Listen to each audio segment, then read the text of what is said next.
hit up Albert Eiler.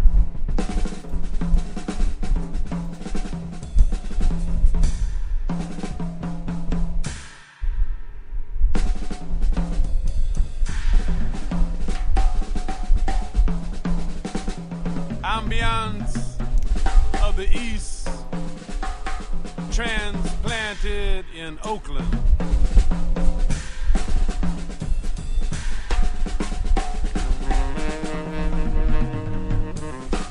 Is Albert Eiler still alive?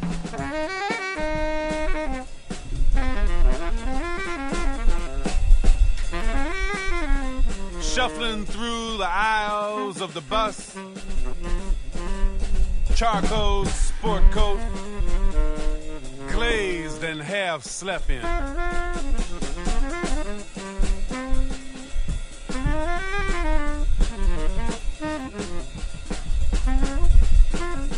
Is Albert Eiler? Is he still alive?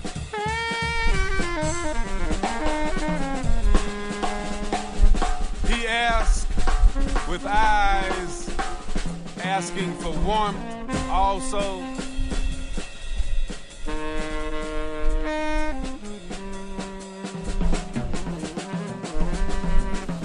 But the fearful woman with laundry bleached skin, even though she was an alleyway past chocolate, moved her purse to the other side, as if the war had been brought home.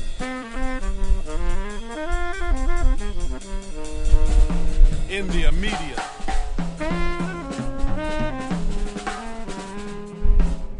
Is Albert Eiler still alive? He asked again. And still as ice drips, he got no answer. Only an unfriendly stare.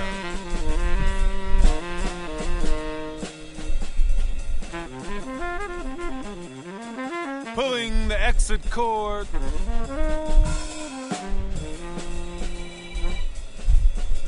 For the next stop. Excited to exodus.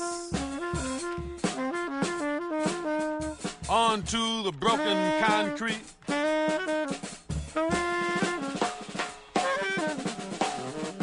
Last remains of an earthquake.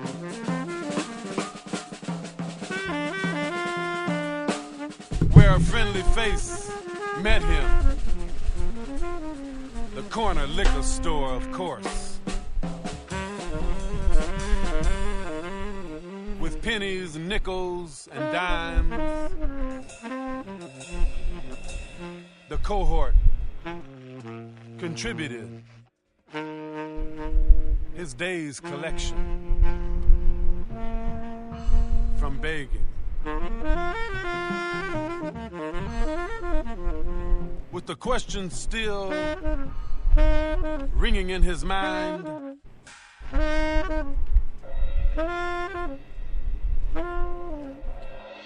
he drowned it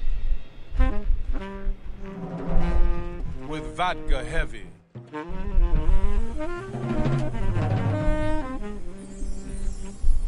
Albert Eiler,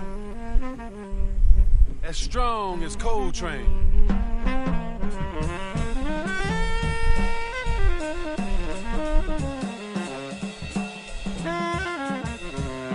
Similar to the thrusting vibration of Pharaoh in the demonstrative.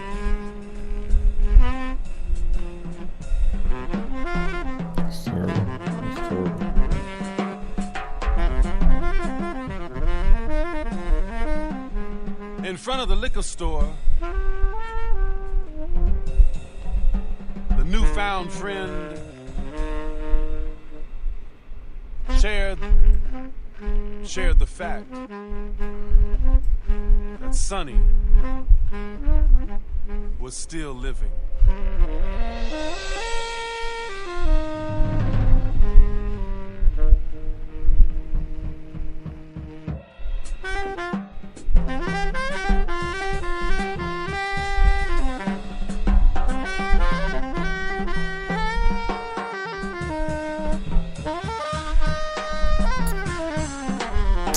All right, I think that's enough of that.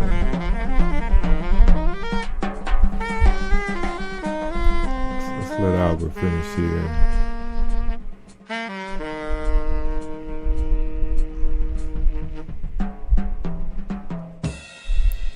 So peace everybody, I'm a little late playing around with my configuration like always, like I shouldn't be in the last second. But it takes a lot of energy like just to get ready for this to you know, I'm actually tired of Lenon going through this material. It's like, man. And I usually do this stuff impromptu because I don't want to, you know, commit to a schedule. But the Charlie Kirk thing is interesting with Lenon because of the proximity to his house and his past conspiracy theory. Really, this is his post-conspiracy theory thing, because this is after he finished his conspiracy theory. What he considered his conspiracy theory time is when he wrote this book.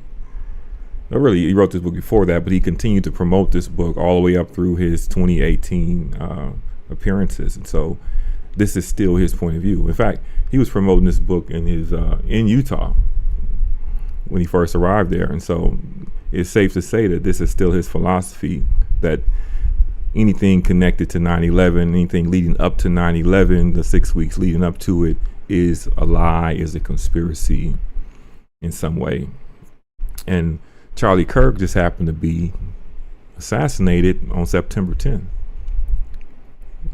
14 miles from his house. Now, normally with Lenon, the things that happens that he says are untrue happen, you know, hundreds of miles away. So he can just, you know, put his head in the sand and say it didn't happen. But this happened right near where he lives, and the manhunt for the shooter and all that was right where he is. And so there's no way for him to avoid that this is real, and that he has to, you know, deal with it in some way. He's got adult kids in his house now. Not even kids. He has adult, you know, offspring in his house now, 3 of them, and I'm sure they have their own minds also, you know. And they may even have friends that go to that college. You never know. And so since Charlie Kirk was really a college persona, he spent like 11 years speaking to kids at colleges. So he was known on college campuses. And so I'm pretty sure that Lenon's children also knew who Charlie Kirk was. And if you listen to Charlie Kirk's his spiel, what he says, Lenon agrees with all of that. That's exactly Lenon's point of view on just about everything. Even the anti-black stuff, especially the anti-black stuff. We could probably go quote for quote and find Lenon saying exactly the same thing. Of course, it's different coming from Lenon, but his disposition toward anything FBA, anything where the people were descended from where the people were enslaved, he looks down at it. And you'll hear him using slave references, Kunta Kinte. You hear him using all kind of, he's not talking about his own self. He's talking about the people who are descended from enslaved Africans. And that's his position within this Umar Johnson space, is that he is anti-black. He's anti that. He doesn't consider himself to be black. He only uses we just to try to soften the blow of what he's doing. But he doesn't consider himself to be part of any we connected to anyone that looks like Umar Johnson or his supporters or you or me. Not that I know what you look like. But so how's my sound? Looks like it's going out clear. Let me check on my other headphone here. Yeah, that's good. I'm using a whole different setup for my sound, so it's I'm kind of worried about it. And so the first clip I want to take a look at is let's look at this clip I did a long time ago. It's just kind of a joke, and then we'll get to the real one.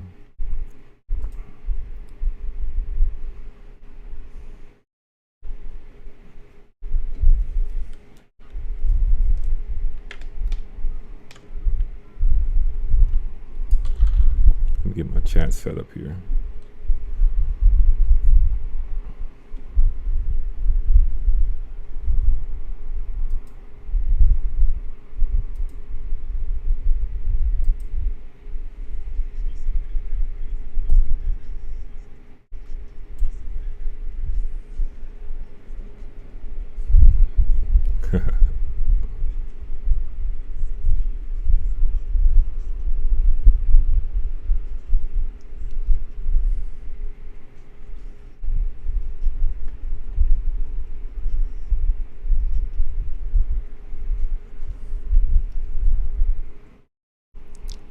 That's a long time ago, boy. That was like 2021-ish, 2022, predicting that Lenin would be doing this for the rest of his life. And Umar would be getting younger. It's not that one. It might be that one, actually. This one here.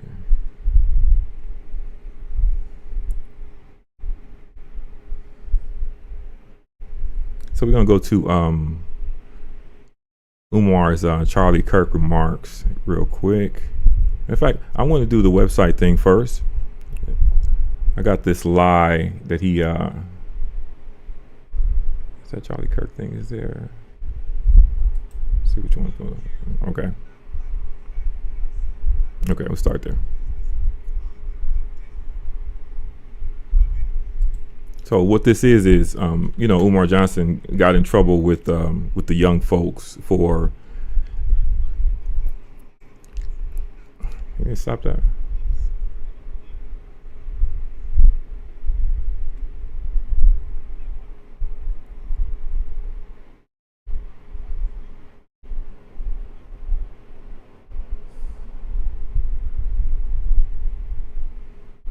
Now, the ridiculousness of that is, you know, the guy that got shot 20 minutes from his house.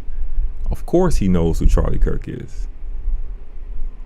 And, you know, he and his rest in peace is more than Umar Johnson did. Umar Johnson was just saying that, you know, we're not going to dance on the grave of anyone.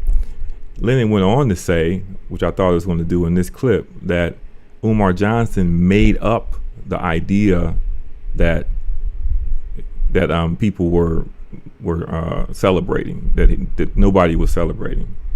I got to get that clip up here. It's actually an extension of that same one. Let me see here.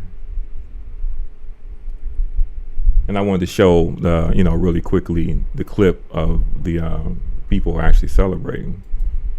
And it's actually right down there in the pink. Let me get this timer off the screen. Turn this volume up. And it was all students. It was all young people, you know.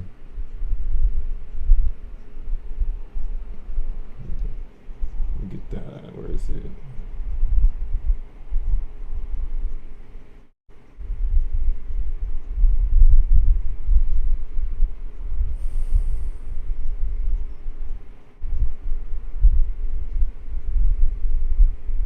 And this vertical setup is for the birds. Just trying to find everything.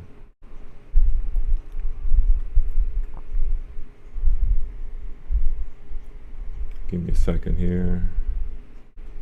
Where's the clip? I have Charlie footage right there. Turn the volume up. Let's turn off the music. So they were actually walking through the streets.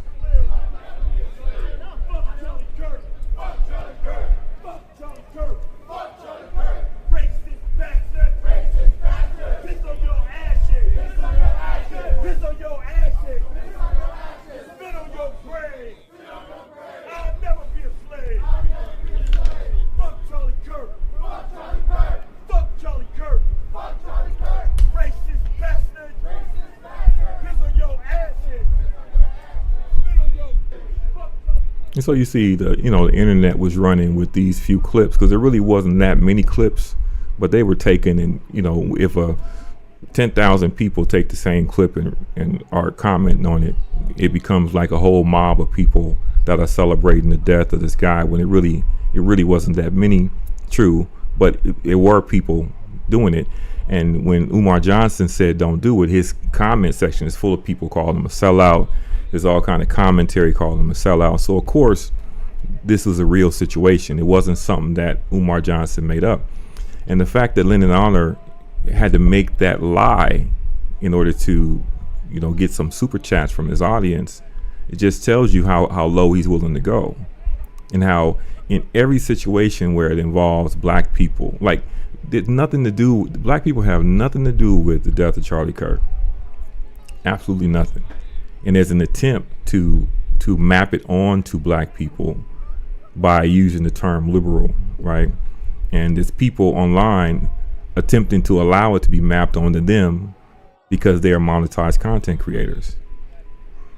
And all of it just equals clicks to them, and controversy just equals more views. You know, the ones that don't get deleted. And so most of them are trying to go in the pro, I'm different than everybody else, I love Charlie Kirk kind of direction.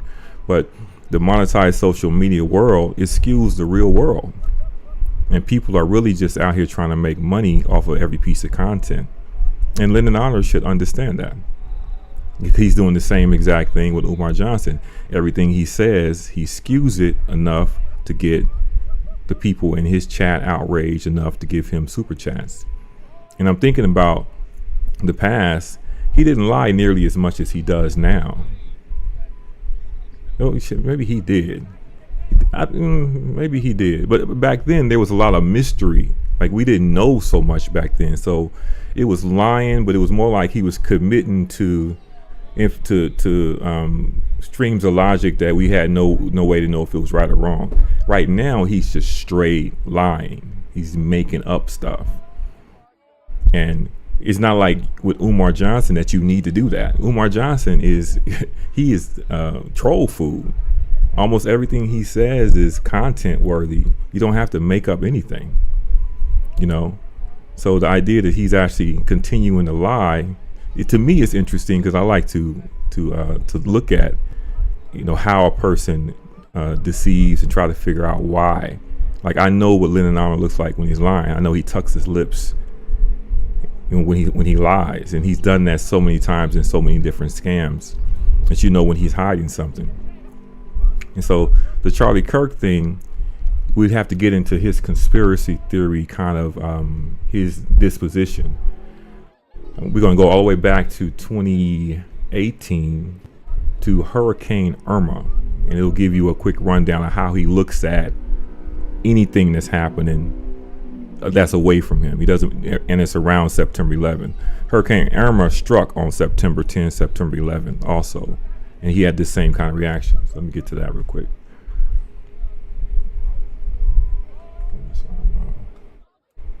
I should have had that ready.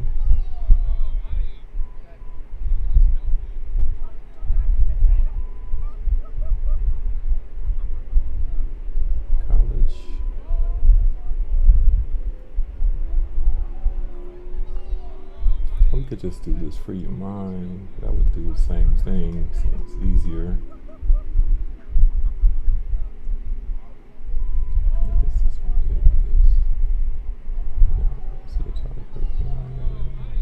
So give me a second here real quick.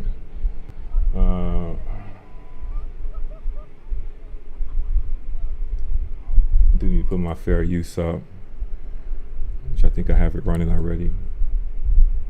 And Lord, what is this?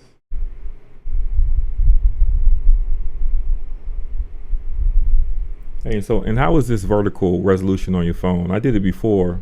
Some people hated it, some people liked it.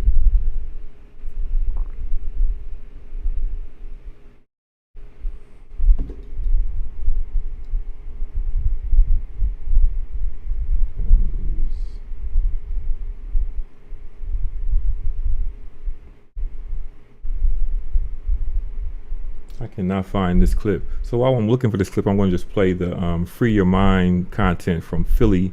It covers the same exact ground as the Hurricane Irma clip. Just grab that real quick. Go down to the dead one.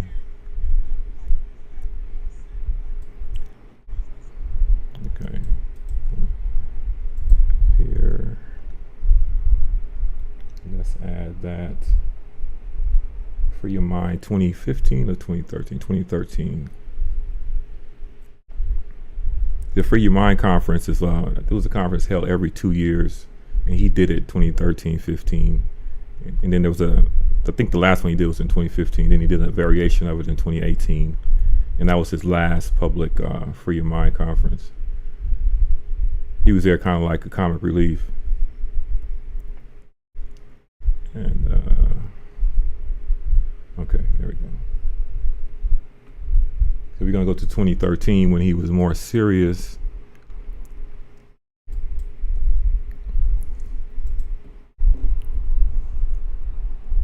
We're just trying to get a grip on what his philosophy is towards anything that happens in the news. Let's fit that to screen.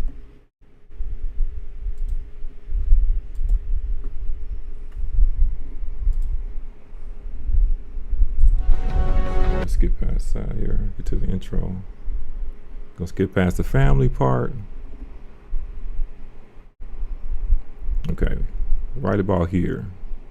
So we're talking about the cyclical programming timeline, which is kind of ridiculous because, yeah, media does work on the cycle. And yeah, every September 11th, the news does commemorate September 11th. So it's not like it's a conspiracy. It's just like saying around every Mother's Day, Walgreens changes displays for Mother's Day gifts. Of course, it happens on a regular. That's what it's supposed to do. So we're going to look at his philosophy here real quick while I find this other clip. Okay, here we go. I feel good now. Okay. Here's September 11, 2001. Anytime we have an anniversary of that event, in the 6 weeks leading up to September 11th, you begin to see particular stories in the news. Mark my words, it's going to happen this year. It's perfectly predictable. Within the 6 weeks leading up to the anniversary of September 11, 2001, you'll begin to see a steady build-up of September 11, 2001 trigger stories in the news. Some of these include terror threats, cyber threats. I can't read that. What does that say? Bomb? Say that to me. Bomb threats. Al-Qaeda, Osama Bin Laden, TSA issues, plane problems. Pastor Terry Jones, you remember him? He comes on the scene. Right? What else I got up here? Because I can't see it from over here. Stories about New York City Ground Zero, series of stories about Homeland Security. Perfectly predictable every single year. So y'all notice every single year around September 11th, since September 11, 2001, you start to hear stories about terrorism. Nothing ever happens though, right? We've heard a new terror plot from Al-Qaeda. We heard about this from the treasure trove of information that we got from Osama Bin Laden. Y'all remember that? That's foolishness. We got a treasure trove of information and we have an idea that there's going to be a terror attack. And it's been going on for the last 11 years. Does anything ever happen? No. Why issue that programming then? You know, we can see that the way he uses his philosophy is to trivialize anything that's serious and that he is afraid of. And so he can laugh at it. Oh, that's not real, right? And he does that for every single event that he doesn't have the ability to handle. And he's created an entire philosophy around it and created terms and done his own research that's not confirmed by any other type of research. No one came up with what he came up with because it was all a coping mechanism for him. So he can laugh at how ridiculous it is that Sandy Hook happened or Hurricane Irma. That's not, you know, the things that he classified as being untrue. If you look at the list of it, it's really ridiculous. And that's what made me so interested in his take on Charlie Kirk when he came back from his trip, from his 3-week vacation. And the only thing he said about Charlie Kirk so far has been, you know, what he just tried to do with Umar Johnson. That's the question. It's just programming. It's triggering. It's triggering the trauma of September 11, 2001. That's why people get so fearful around September 11. Every single year. Have y'all noticed that? Some of y'all may have gotten fearful around September 11. You ever ask the question why? It's submerged trauma.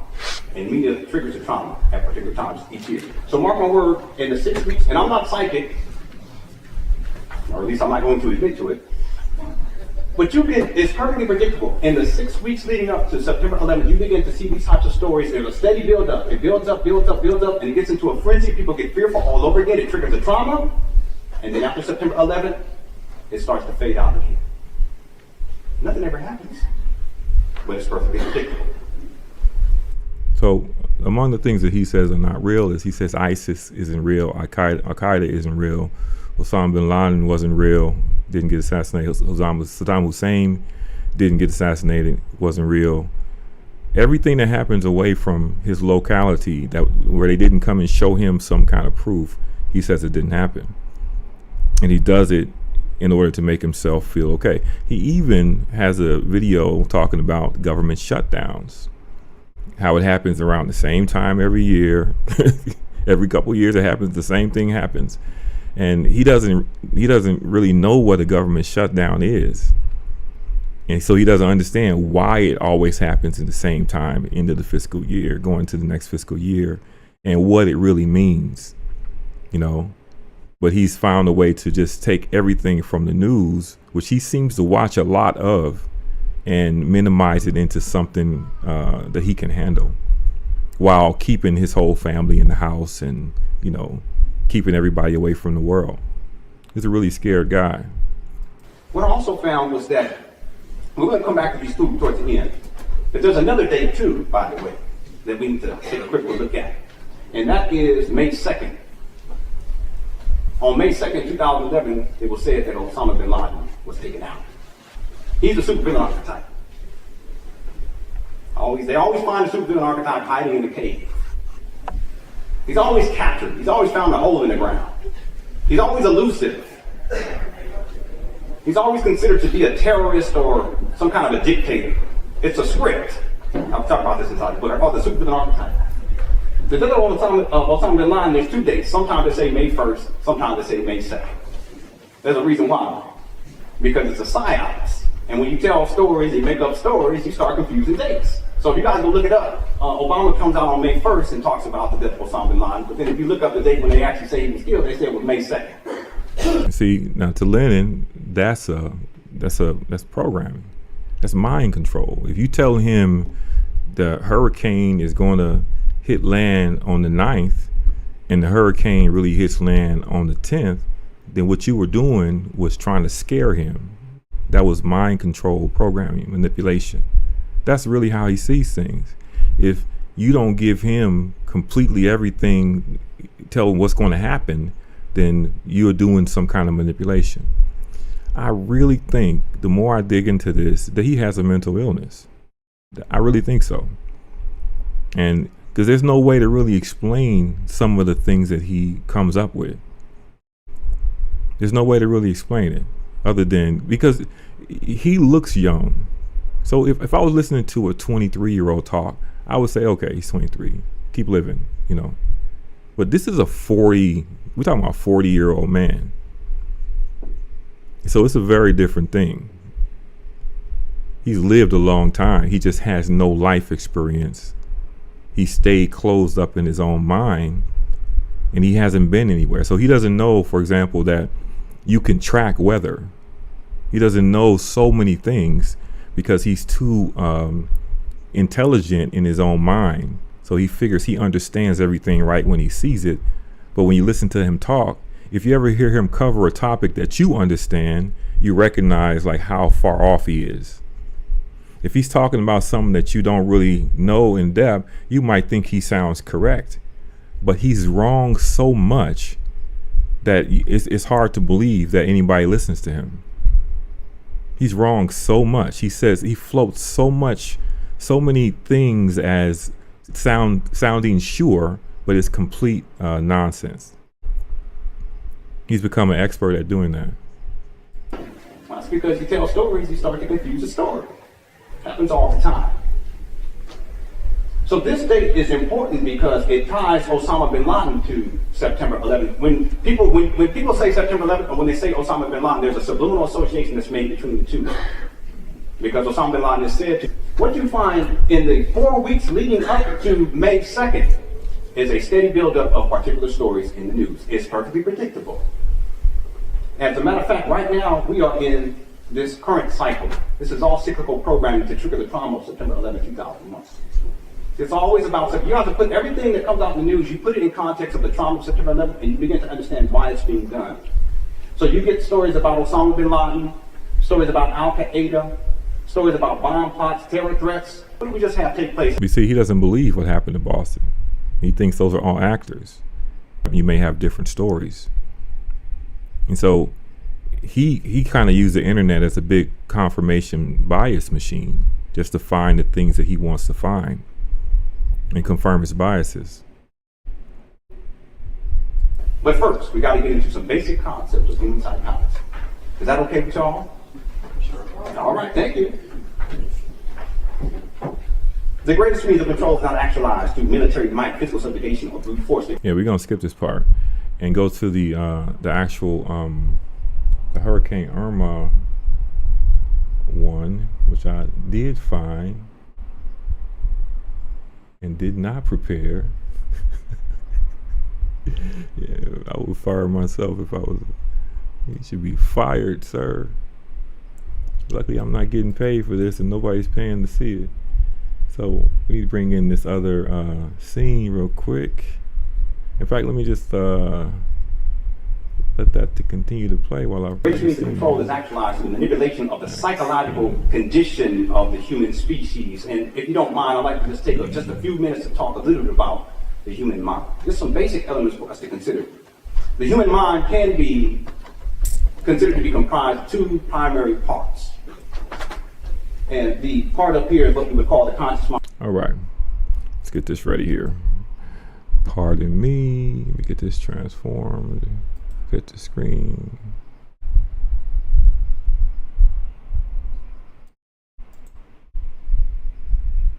I'm gonna play this again, give me a second. Fit the screen.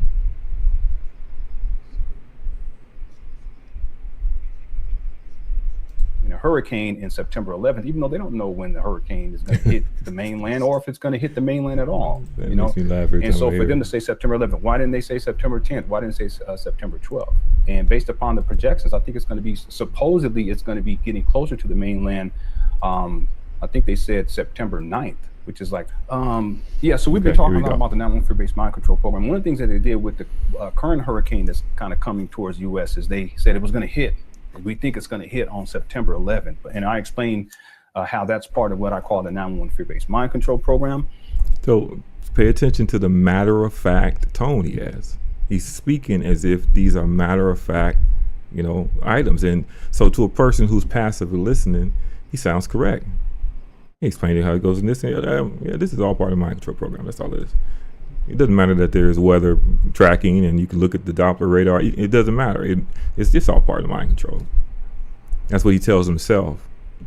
And I could see how he could become addicted to that feeling of just being completely in control, completely understanding everything in the world at an instant.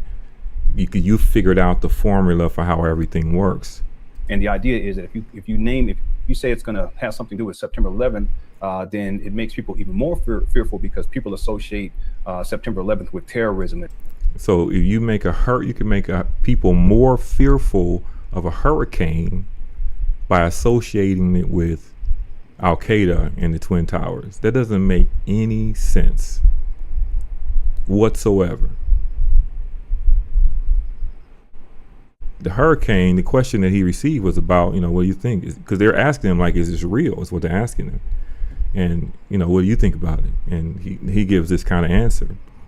And one thing that some people don't know about Lenon is Lenon sold himself as a counselor. He sells counseling services. Actually, was it called counseling? It was called counseling back then. So he was pretending to be a therapist. And to this day, you can go buy an hour to 4 hours of therapy time, coaching time from Lenon Honor. $350 for 4 hours. 1 hour is $50. And you ask him questions, and you'll do a Zoom call together, and he'll give you his wisdom. And some people have put his counseling sessions on the internet, so you can see some of them. And he's just doing this same kind of ridiculous ranting, especially if anybody mentions their father. You know, that's why we're gonna look at that too, because he has this issue with his own father, and he projects it onto everybody else whenever they ask about something to do with their father. But he's selling himself as this kind of a guru therapist that can help everyone, but he's never been to therapy himself. And if I've ever seen anybody on the internet that needed therapy, he needs therapy. I mean, it's really clear. But he's giving services to people.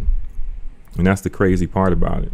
And the people he's giving services to, you can see those people are in a worse condition than him.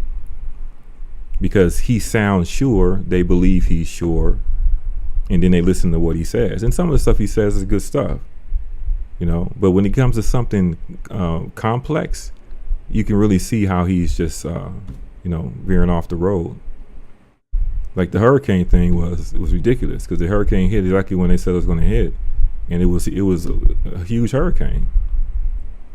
And why would he even put himself in as an expert on every single thing, you know? The terror attack and trauma and suffering, and so then basically they make a subliminal association between a hurricane and September 11th, even though they don't know when the hurricane is going to hit the mainland, or if it's going to hit the mainland at all. I just can't stop stopping whenever I hear him say that. That's just wow. Terror attack and trauma and suffering, and so then basically they make a subliminal association between a hurricane and September 11th, even though they don't know when the hurricane is going to hit the mainland, or if it's going to hit the mainland at all. And so for them to say September 11th, why didn't they say September 10th? Why didn't they say September 12th? And so this is the same guy who you hear sounding so sure, describing to you everything about FDMG, right? That continues to move the goalposts. Now I know it's going to take till 2050 to open FDMG. Most people know that, but he continues to move the goalpost out every single time he makes some progress. Like, I really thought the $68,000 payout was a marquee moment, because the fact that he paid a cashier's check for $68,600, that means he's not broke, right? And if he's not broke, that means that it's about 6 years of storyline that is now proven to be untrue. Because a crackhead person does not give a $68,000 check. And if he gave a $68,000 check, that means it wasn't his last $68,000. Still had to pay the lawyer and everything else.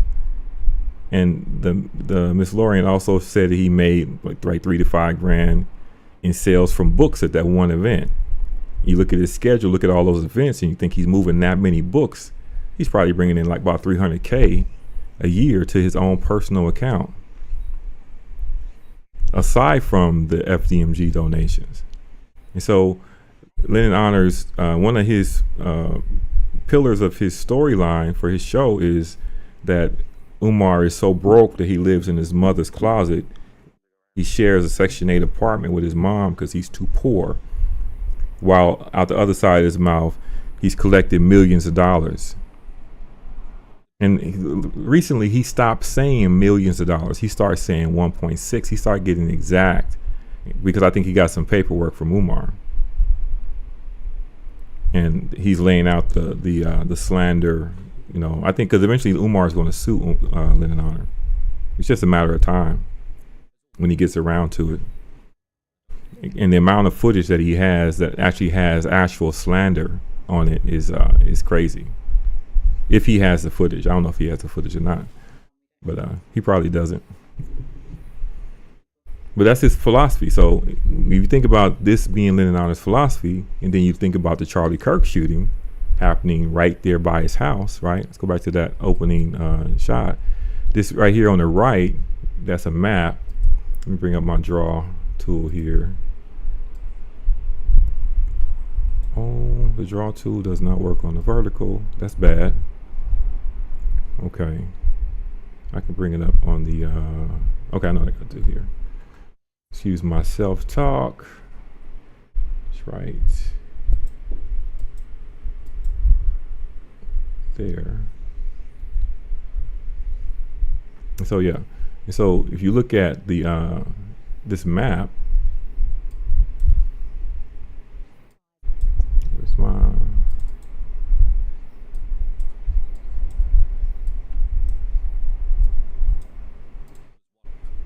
man, this is crazy.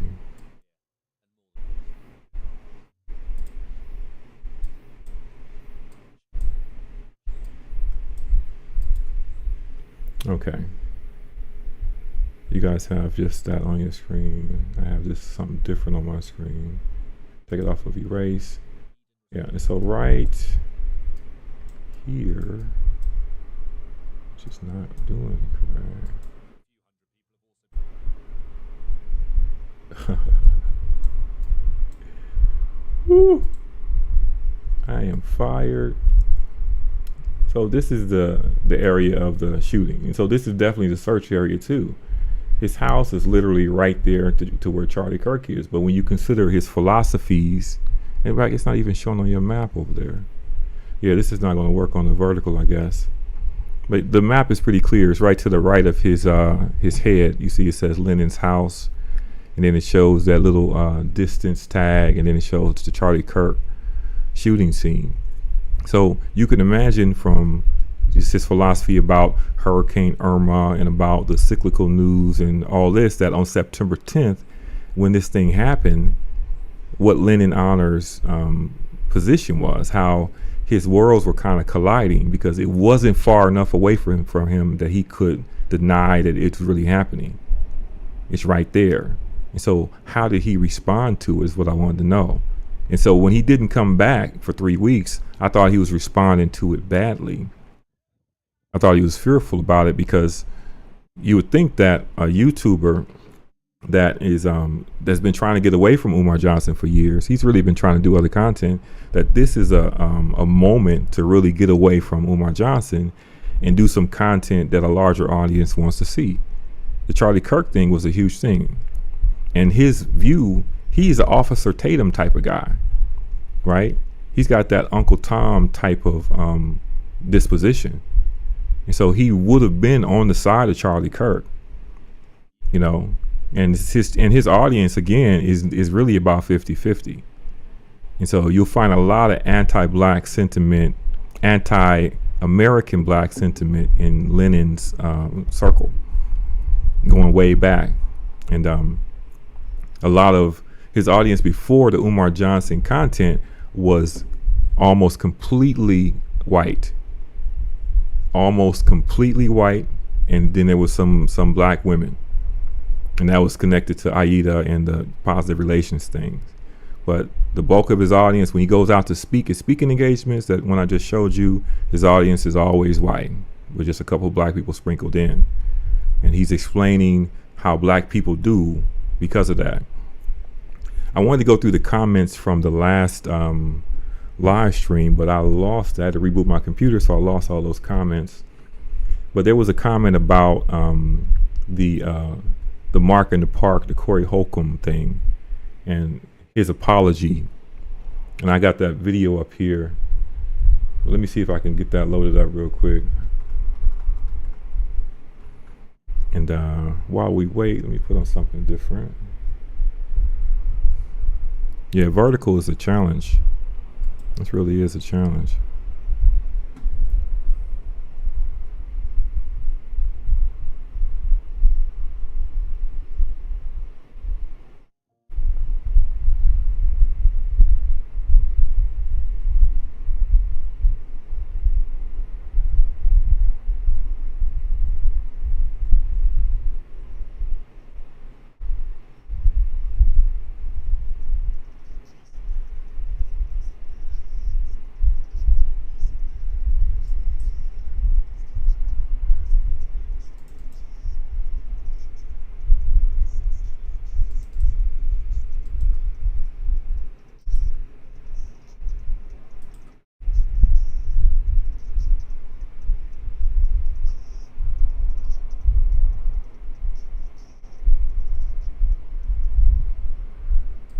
us as you continue to move forward. Thank you so much. This was for Speakeasy.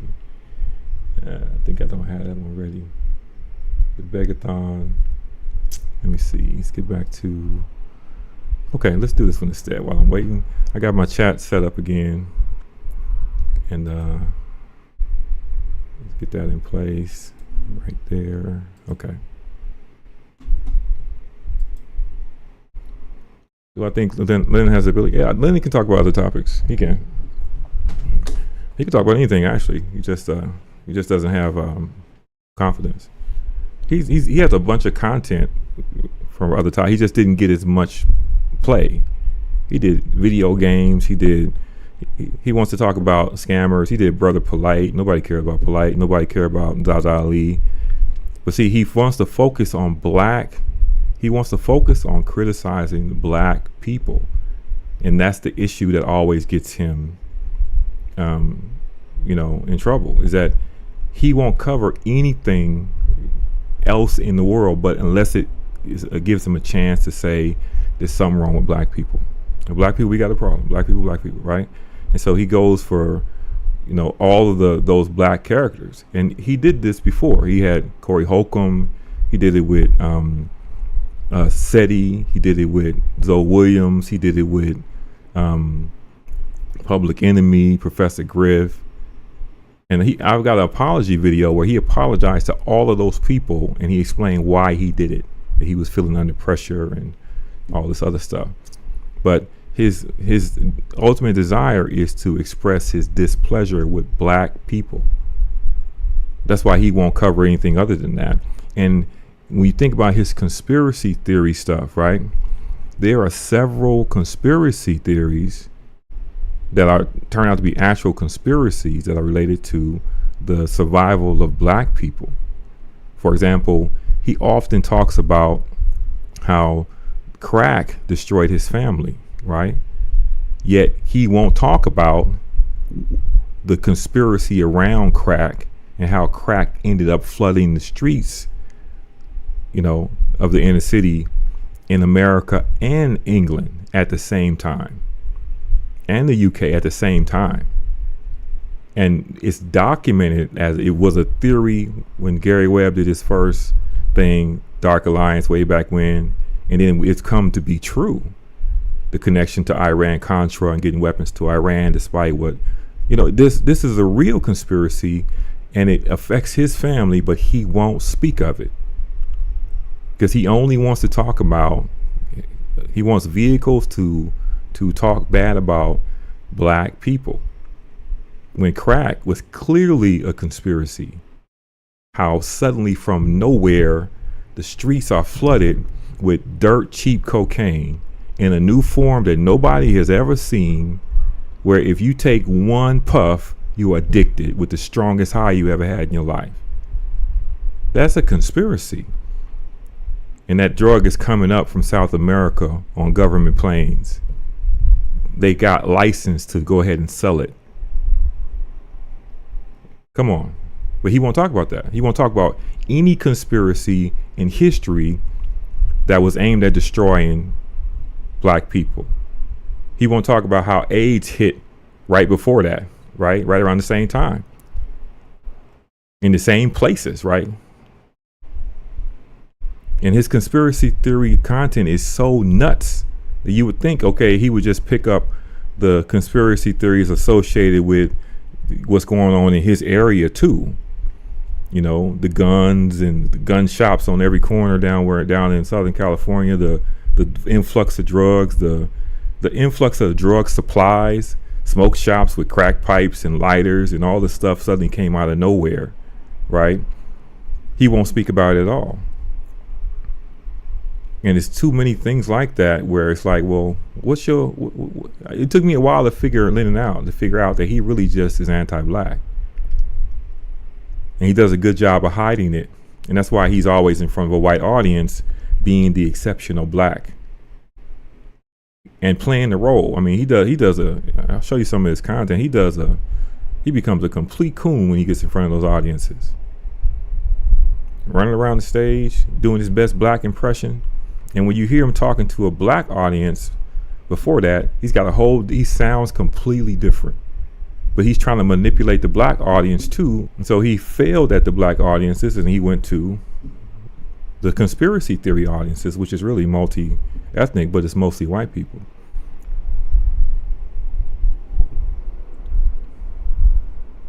Yeah, it's hard to watch his videos. It really is hard to watch for me too. Like, I have a hard time doing. I thought the live stream thing I could do it, but I have a hard time doing the live streams because it's easier for me just to make a video and upload the video and I'm done with it. But having to go through the content and get the cues right and have everything ready and thinking about this dude, it's a little too much. I'm thinking about leaving like 2 weeks in between live streams and just put videos up instead. Because there's really not much more to do in season 2. Because the big part of season 2 was Joe Trey season 2 was his movies, and I think I showed enough of that for people to get the understanding of that there's something wrong in his head with regard to sexual content and children very clearly, and I want to show people how to go get those movies themselves, how they can actually still get access to that content from his website from 17 years ago. It's still up there. You just got to know where to go to get it. And then they can watch those films on their own, because I really can't watch his he does some things with his content where he'll take a child and he'll say the child is standing up and sitting down. He'll forward it and reverse it and make it into a sexual movement and put some background music to it. And I'm like, dude, bro, there's something wrong with you for real. And he's still selling those films today in 2025. That's why I say this is still who he is. He's still selling that same content. His website is full of that same content. And everything he says is laced kind of with this idea. He really wants to get to the sex part. There was a period where he did a You Ask, I Answer series every day. He went live every day. And 90% of the content, he talked about sex. He talked about sex every single day. Just out the blue. He talked about being addicted to porn before. And see, whenever he brings these things up, he's talking about himself. Because he doesn't have any contact with anyone else. In this clip where he said most black people don't know who Charlie Kirk is, Lenon doesn't even know black people. He moved to where there are 70 black people total. His kids have social media. There's no black people on their social media. There are black support groups in Utah to deal with what's going on there. He doesn't want anything to do with those support groups. He doesn't want anything to do with black people. Whenever there's a chance for him to say something about Black Lives Matter, he says it. Whenever there's a chance for him to say that it's not global white supremacy that's the problem, he'll say it. And it's in the places where he says it doesn't make any sense. And so it becomes clear he's just an anti-black guy in Utah who's focused on Umar as a proxy for black people, because he was doing it before Umar. And when Umar finally serves him with some legal paperwork and makes him stop, he'll be doing it with somebody else. It'll just be to a smaller audience, because Umar is a draw. People really want to see Umar fail. He represents a certain kind of type of thinking. And I personally don't even think that Umar can succeed with his, I think his program can't work. It's not even legal. But it doesn't matter to Lenon, because he just wants a chance to express his anti-blackness.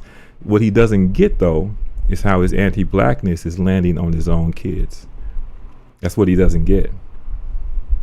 It's landing on his own children. And the response is going to come from them. And you could see it in them, like, wow, look at what you're doing to your family, bro.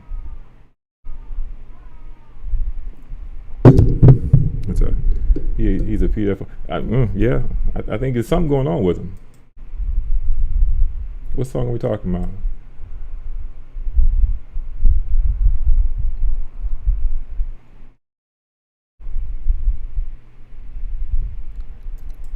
me get to this clip here. So this is I went and did some editing on my first live stream.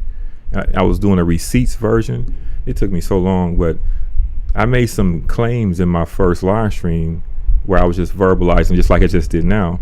And I went back and I went and added the proof to some of these things I was saying so you could see it visually. And then I'm supposed to go back and cut these into smaller segments and upload them. But I got tired of Lenon. I got tired of hearing myself talk also. And so I want to show though, this is a nice, neat lie that happened in that his comeback live stream about the website. And I want to just show really quickly, how that goes.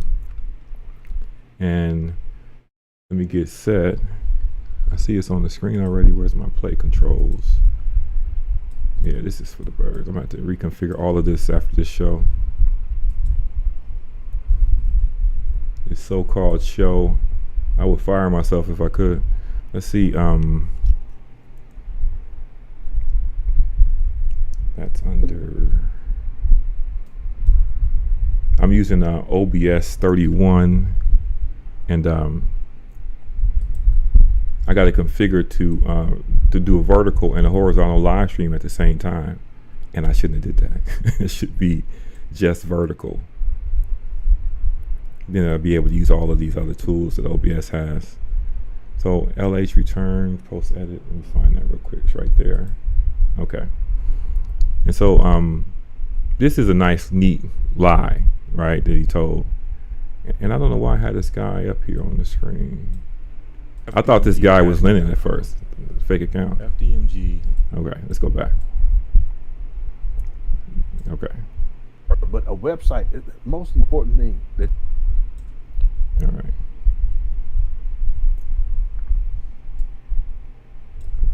It's kind of stretched, isn't it? What did he try?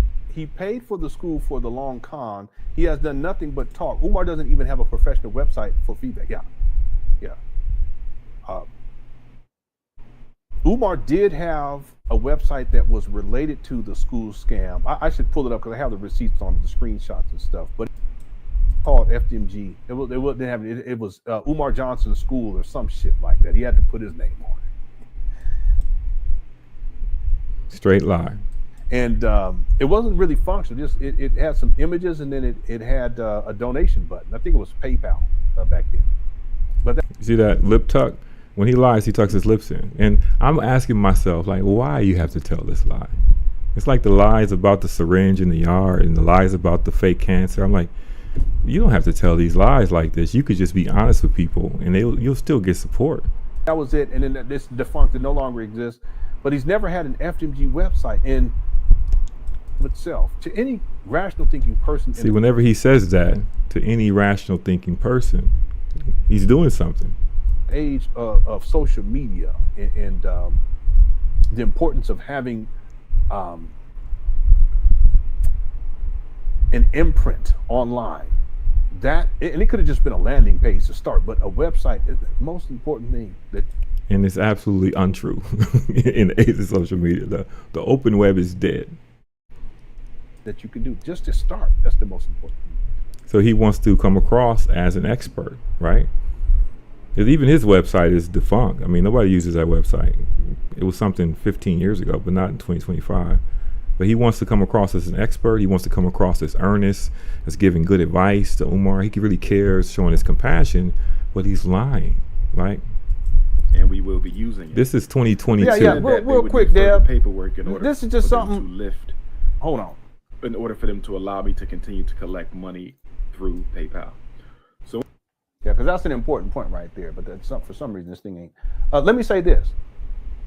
Why would Umar be putting together an app for Kunta Kinte's universe, but he still ain't got no website for FDMG?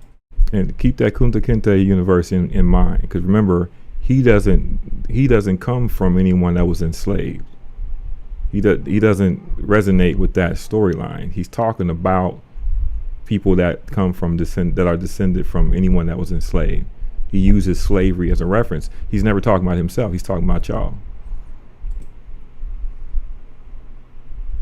Somebody make that make sense to me. We're talking 13 years into this, and Umar still doesn't have a website. So you see the tuck lips, right? Whenever he tucks his lips like that, he's lying. Let's see something here. Because if you guys type in fdmgacademy.com, I think it is. Now, he was just saying that he didn't have a website at FDMG, right? But 2022, he was saying that he did. Let me see. fdmgacademy.com. Yeah, go type it in. We got 800 people in the building. If y'all go type it in, open up another browser. Umar talking about he gonna have an app, Kunta Kinte's Universe, but he don't have a website. But if you type in fdmgacademy.com, go see where it takes you to. Somebody make that shit make sense to me. And that country accent is comes from where? He's from California. Yeah, it brings you to my YouTube page. See that? Now, he knew that. I mean, he just answered this question in 2025. It's a straight lie. And for what reason, right? And he did it all over the place, more than once. He doesn't even have a website. You guys go to fdmgacademy.com and see where it takes you. Right? And the thing about this is that he just registered it again. He took the FDMG Academy website immediately. As soon as Umar announced that he had found a location, he's going to make the announcement, Lenon saw that the website had fell out of registration, and he went and got the domain name. So by January 2019, it was already pointing at LenonHonor.com. And then later, he changed it to point at his YouTube channel. And on the 17th of September this year, he registered it again for another year. But he's still here pretending like, just lying to people. Umar hasn't done that. And he conceptualized this in 2004, and he says in 2010 that the school was going to open in September of 2013. The school is going to open in 2050. The question is, why are you lying about this? Well, he should have had a website back in 2010. And see the tuck lips. So whenever you guys are watching Lenon, whenever you see him do that, he just lied. Here we are in 2025. He still doesn't have a website. Doesn't have an FDMG website. That's crazy. See, so that's what I mean by people who make excuses for Umar. That alone, to any rational thinking person, that should be more than enough for them to realize. Again, you have to have discernment and critical thinking skills that Umar is not serious about opening up a school. Critical thinking skills, right? All right. Let's try this out. And so I got this idea to just listen to Lenon's last live. I was actually preparing for a different live stream, and I had Umar, Lenon Honor's show. That's me from the past. It's coming up here, playing, in the background, and I heard him do the website thing again. Now, let me get it. I just explained that. So we're gonna go there and look at it. Yeah. Okay. It's right about there. Okay. Registration. Whoever the company was doing it, they let the registration lapse, and in the between time while it was lapsed, Lenon Honor swooped in and registered the name and pointed it to his own YouTube channel. Now, it's so easy to figure that out, right? Right now, I'm going to go over to the browser and show you what I'm talking about. All right? We're going to go to fdmgacademy.com. fdmgacademy.com. And it immediately changes to Lenon Honor Films, because Lenon Honor registered that web address and took away his ability to use that domain. Umar is not internet savvy, but it's not even a matter of whether or not it's fair in their war against each other. But the point is, he just lied directly to his audience about something so simple that it proves that he's a liar, and his intent is just to deceive. Because why lie about this at all? There's so many lies that Lenon tells that I just wonder, why even bother with that lie? You could have just skipped it. Because if you're talking to audience members who don't know, who weren't here, then they won't know anything. Why bother with it at all? And so, luckily, somebody registered an archive of Umar Johnson's website on archive.org back before Lenon took it over. And so if we go to archive.org and we go to the Wayback Machine and we type in www.fdmgacademy.com, we're going to find an old registration that shows Lenon Honor's website doing exactly the things that Lenon Honor described. And what I meant to say there was Umar Johnson's website. I just hit that by accident. And, it has all the stuff that he said it should have. Paid for the school for the long con. He has done nothing but talk. Umar doesn't even have a professional website for feedback. Yeah. And I remember that website. I remember it being the center of Umar Johnson's universe, right? And when he took it, it's like, he's bent on trying to interfere. And I don't understand why Umar Johnson doesn't, he doesn't take legal action. Because it's not like Lenon is just reporting on him. He's not. He's actively sabotaging him at every single turn. And the thing is, he doesn't even have to do that. It will still take him to 2050 to open that school, doing it by himself. But he just I think he gets some pleasure out of trying to trip up Umar. And the event that led to a lot of action against Lenon was them trying to close that African restaurant in Philly, Yasa's, trying to get everyone to call the health department and turn them in because they were going to host a book signing. That event created the entire movement against Lenon Honor and that whole side, because it became like, well, clear, okay, you just don't like black people. Why would you try to get a black business closed during COVID? Everybody was unsure of everything. Everybody needed money. Restaurant people definitely need their money. And you're going to get them closed up because they want to do a book signing? And the reason was he had been making content for weeks saying that the book wasn't real. He did a whole show to show how the book wasn't a real book. Like, this is just a digital representation of a book. Yeah, it's a picture. But he was showing that this is not how a book would look. And he knows the process for a book because he wrote a book. And he didn't understand print on demand. I wrote a book too. And the way Lenon did it was the old fashioned way, where you send off to the printer and you got to order 500 copies or something, as opposed to the modern way with print on demand. You just order as many copies as you need for the event that you're going to do. And you pay for them right there and then you sell them, right? And so he went through this whole thing about that. And then when he was invested in this event not happening, so he can continue on with his content, saying that the book doesn't exist. The book scam was one of his long series, and he would always just move the goalposts. And after the book turned out to be real, somebody actually bought it and sent photocopies of it, or PDF copies of it out. Then he moved it to, okay, the quality of the book is not good. It's got some blank pages. It's a workbook. It doesn't have any references. See, the whole point is just for him to continue on the cycle of being able to say at the end, and black people let him do that. Black people, black people, black people. That's his addiction. And he doesn't realize that all those years he's putting that energy in his house. His kids are hearing that. It's coming through the walls. And they're folding it into their own identity.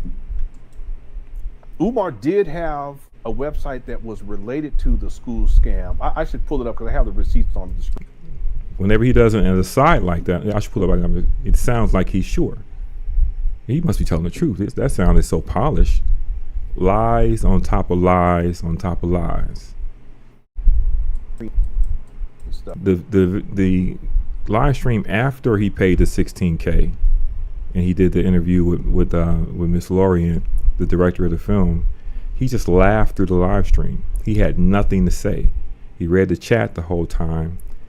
He had no way. He's looking for a new angle to move the goalposts for Umar Johnson. And it looked like the direction he's going is to go towards criticizing Ifa, the African spiritual system that Umar Johnson allegedly, is involved in.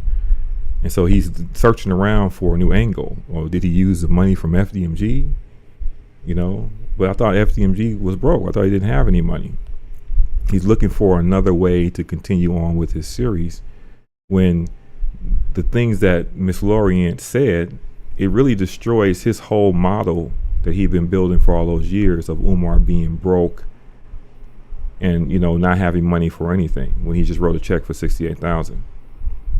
Now, I personally think that writing that check for $68,000, it just turned Umar Johnson into something to eat. And I think that every single woman that has any kind of case against him for anything is going to come out the woodwork and try to get some of that money, try to get a check, just like Miss Lorient got a check. And the lawyers, the lawyers are the one to solicit that. If they can get $68,000 in that context that easily, what else can they get? So I think there's going to be an influx of new ladies making claims about Umar Johnson. Maybe even a couple guys come out making claims. And all of that is actually Umar Johnson's fault for allowing this platform to exist for all of this time without being challenged, without protecting the image of his brand, without protecting his own image. And it created this environment where, you're just algorithm food now. The algorithm goes crazy for, if you put Umar Johnson in anything, the algorithm will reward you.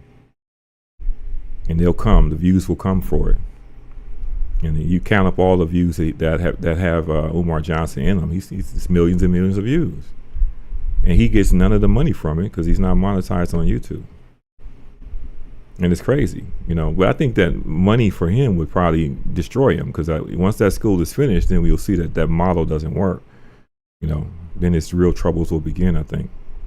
I'll probably be dead by then, so I won't be here to see it. And what else do I have in this? Let me check the chat real quick. It's on another screen.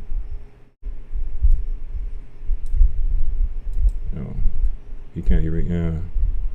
He can't do math is what he can't do. That was a funny thing I found. He can't do math. And one of his my favorite lies of Lenon was that he had to compute a percentage during COVID, and he was passing himself off as an expert on probability of you getting COVID. And so his idea was he was going to just divide the number of people who got COVID by the population of the planet. And his problem with numbers became really clear. Like, he doesn't know how to write 6.5 billion, right? Or, it's 7 billion or 6.5 billion. And he did the math, and the math came out in this calculator notation. And he said, that's wrong. And he cleared it right away. And he lied and says the problem is with his computer. And this happened before. He has to reboot his computer in order for this to come out right. And it's a pure lie, because he's uncomfortable with math. The same way he put his child in the wrong grade because he counted wrong. He put his 14-year-old that was turning 15 in February in the 8th grade because he did the math wrong. And even when the chat tried to tell him, no, sir, that's wrong, he rejected it. No, it's right. I counted. It's right. And later on, they found it, and then they changed his grade and put him back in the right grade. But he works on sounding intelligent and sounding exacting, but you can tell there's something wrong because he's always being the expert in everything. He knows about law, about government, he knows about taxes, he knows about everything. But his problem is the internet is divided into people who take things literally and people who understand figurative language. He does not understand figurative. He interprets everything literally. So when you say, for example, the vacant properties list in Delaware, that means to him that nobody owns the building. He didn't actually go read the vacant properties program and what that really means. When he sees a brownfield site he doesn't recognize that that Brownsfield program is a pot of money available to cities to, you know, to get rid of their blight and to turn that property into something, because he doesn't understand any of it. He doesn't understand anything to do with the taxes and the tax system and the fact that cities don't want to own property and that they will make a deal, you know, that you can go on the payment plan for the taxes and it'll show current. He has no experience in any of that stuff. But if you listen to him, he sounds like an absolute expert. That's his talent. He's a sales guy. He's a sales guy that does not know he's a sales guy. He'd probably be the number one vehicle seller, or if he was in tech sales, he'd be making $500,000 a year. But he applies his bullshit to Umar Johnson super chats. And he has this channel with, I was looking, he had like 5,600 people watching. He has no merchandise. He's been at this for 6 years straight. He's really been on Umar for 8 years straight, but dedicated to just Umar for like about 6 years straight. You don't have any merch, no FDMG is coming shirts or mugs or nothing. No, you have no self-monetized anything. It's crazy. People love the song. They can't buy the song. Why not? He's a terrible businessman. That's the thing that him and Umar Johnson have in common. If you're going to monetize it and do it, do it. But see, he doesn't want to be seen as a person that's making money like a business. He wants to be seen as this person who is doing this because it's the right thing to do. He just cares about black people's money, though he doesn't care about black people. Right? You can spend your money on any other thing you want, but don't give it to Umar, because you're wasting your money, right?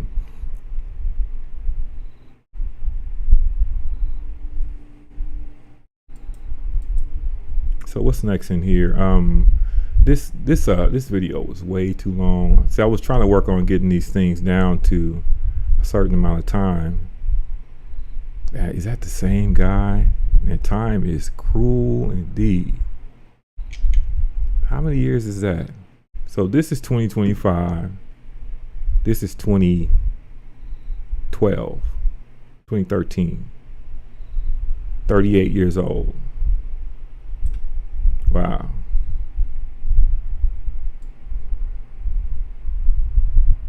(2012). We did some of that. Yeah, I can't do the kid videos again. That shit make me crazy. Nah, I can't do that.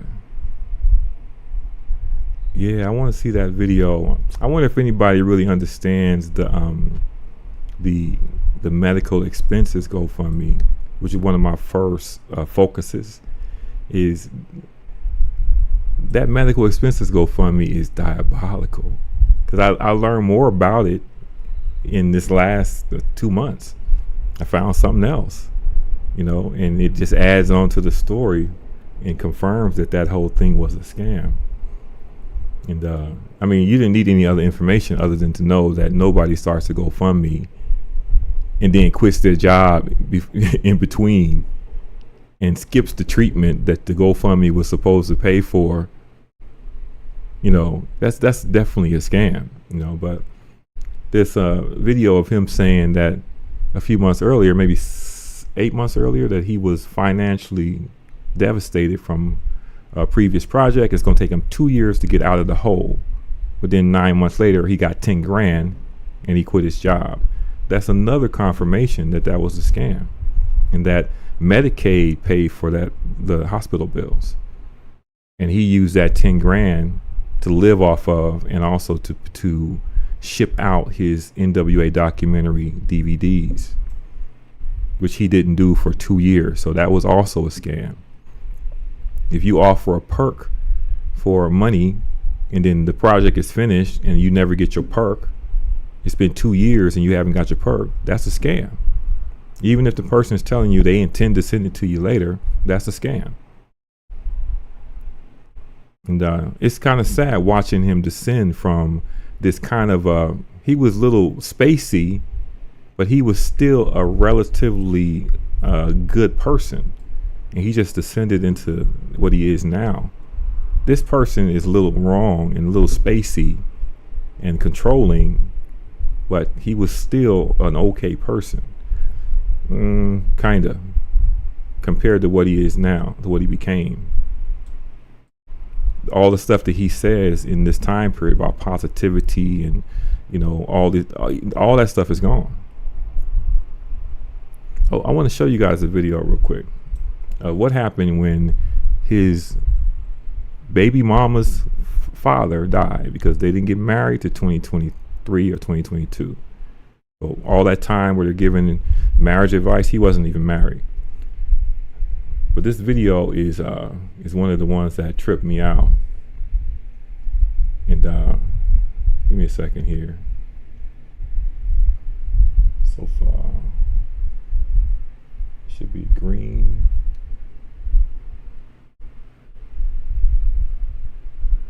Controls access. There it is. Disrespects how you just dead father. Okay. So let me get this over here. March 2015. Yeah, March 2015. Let's get this on the vertical screen. How many people are using telephones? I might just switch this over to a regular landscape live stream. I can do that real quick. This vertical thing is killing me. Well, let's see. I need to go back to here. Not that one, not that one. I'll do it right here. Okay, let me grab this other scene real quick. This is March of 2015.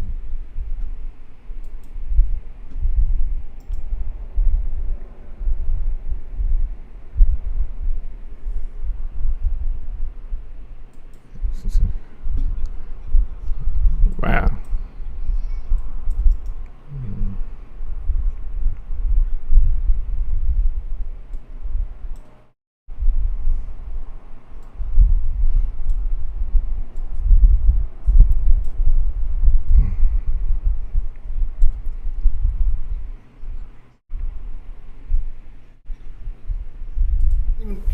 Y'all see what I'm saying? And let me tell you, that is not a sped up voice. That's what he sounds like. And I have a whole theory, an unreleased theory, that Lenin prayed away the gay. I'm just telling you. I think he did. And look, I have no issue with it. I'm just saying, when he is not in a projection, in a control space. For example, in this scene, I blurred it out and I actually took his wife out because I don't want her in it, right? It's really about him. The kids are running around everywhere. They're going outside, they're coming in, going out. And so you got that going on. His wife is with him. Her father died a couple of days ago. She didn't want to talk about it. She said it.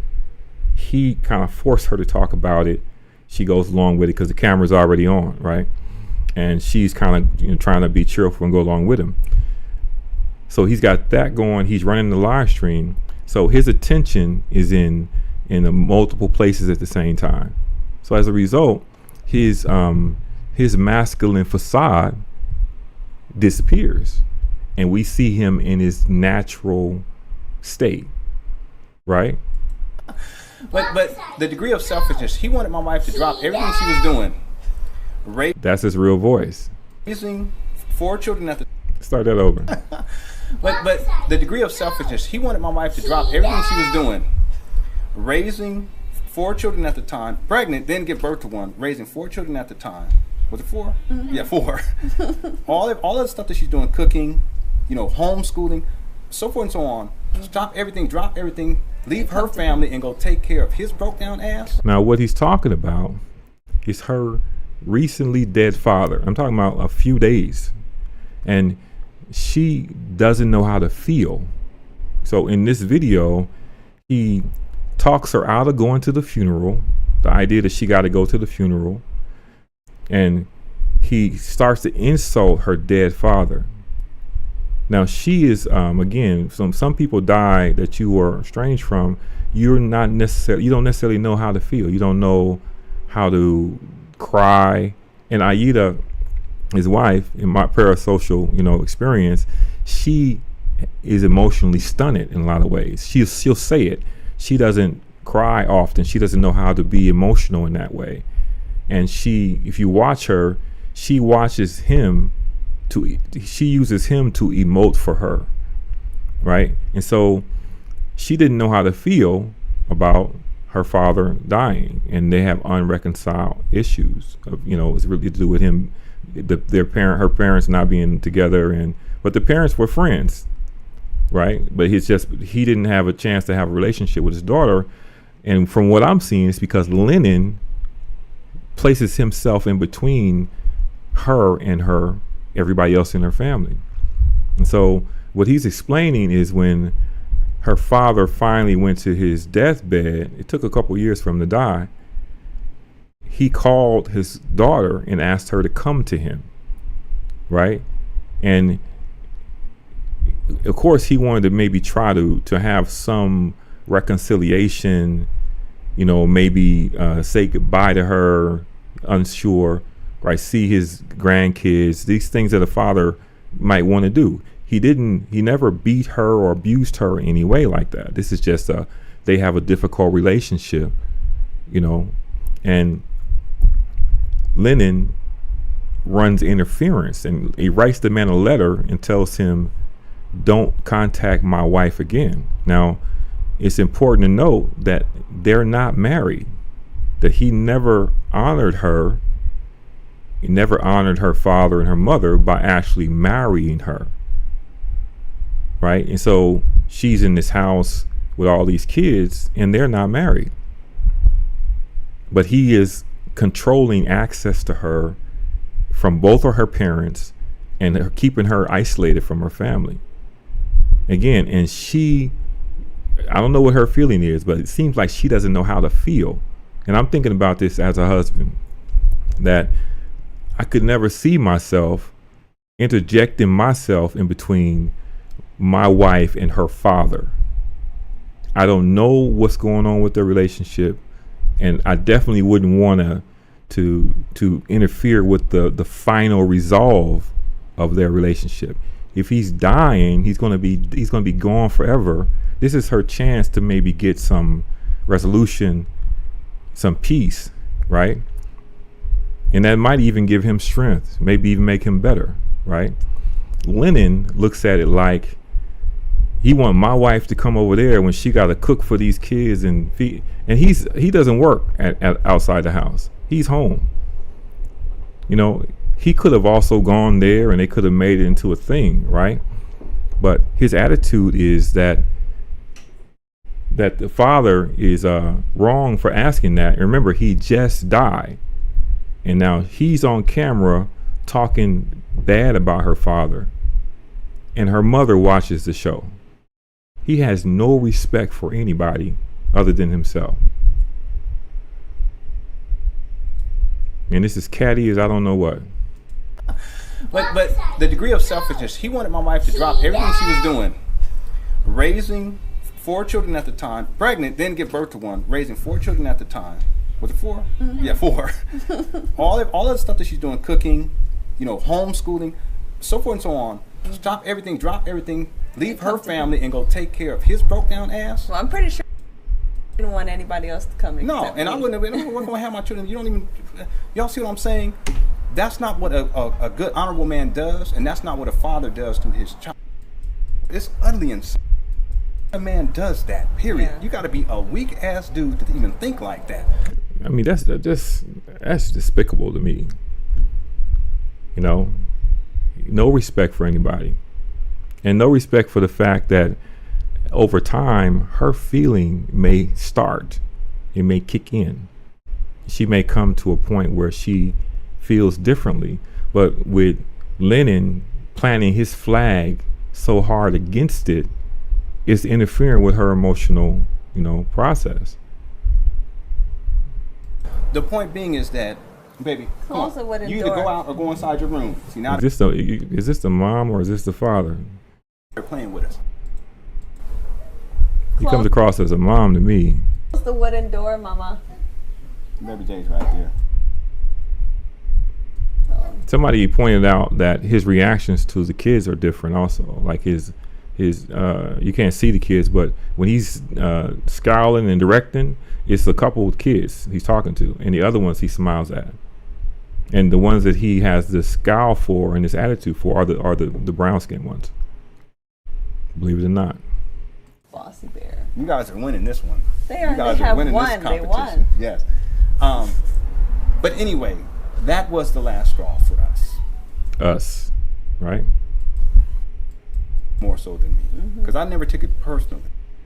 I recognized that it just wasn't right, and that's when I decided to send a letter. But So he decided to send a letter to her father to say, don't contact her.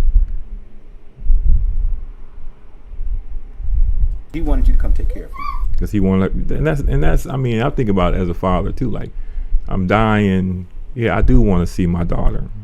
I would like her to come to me. I like to say something to her, to give her a chance to say something to me. And you would think that a father would have some compassion for another father at the end of his life. He has zero compassion.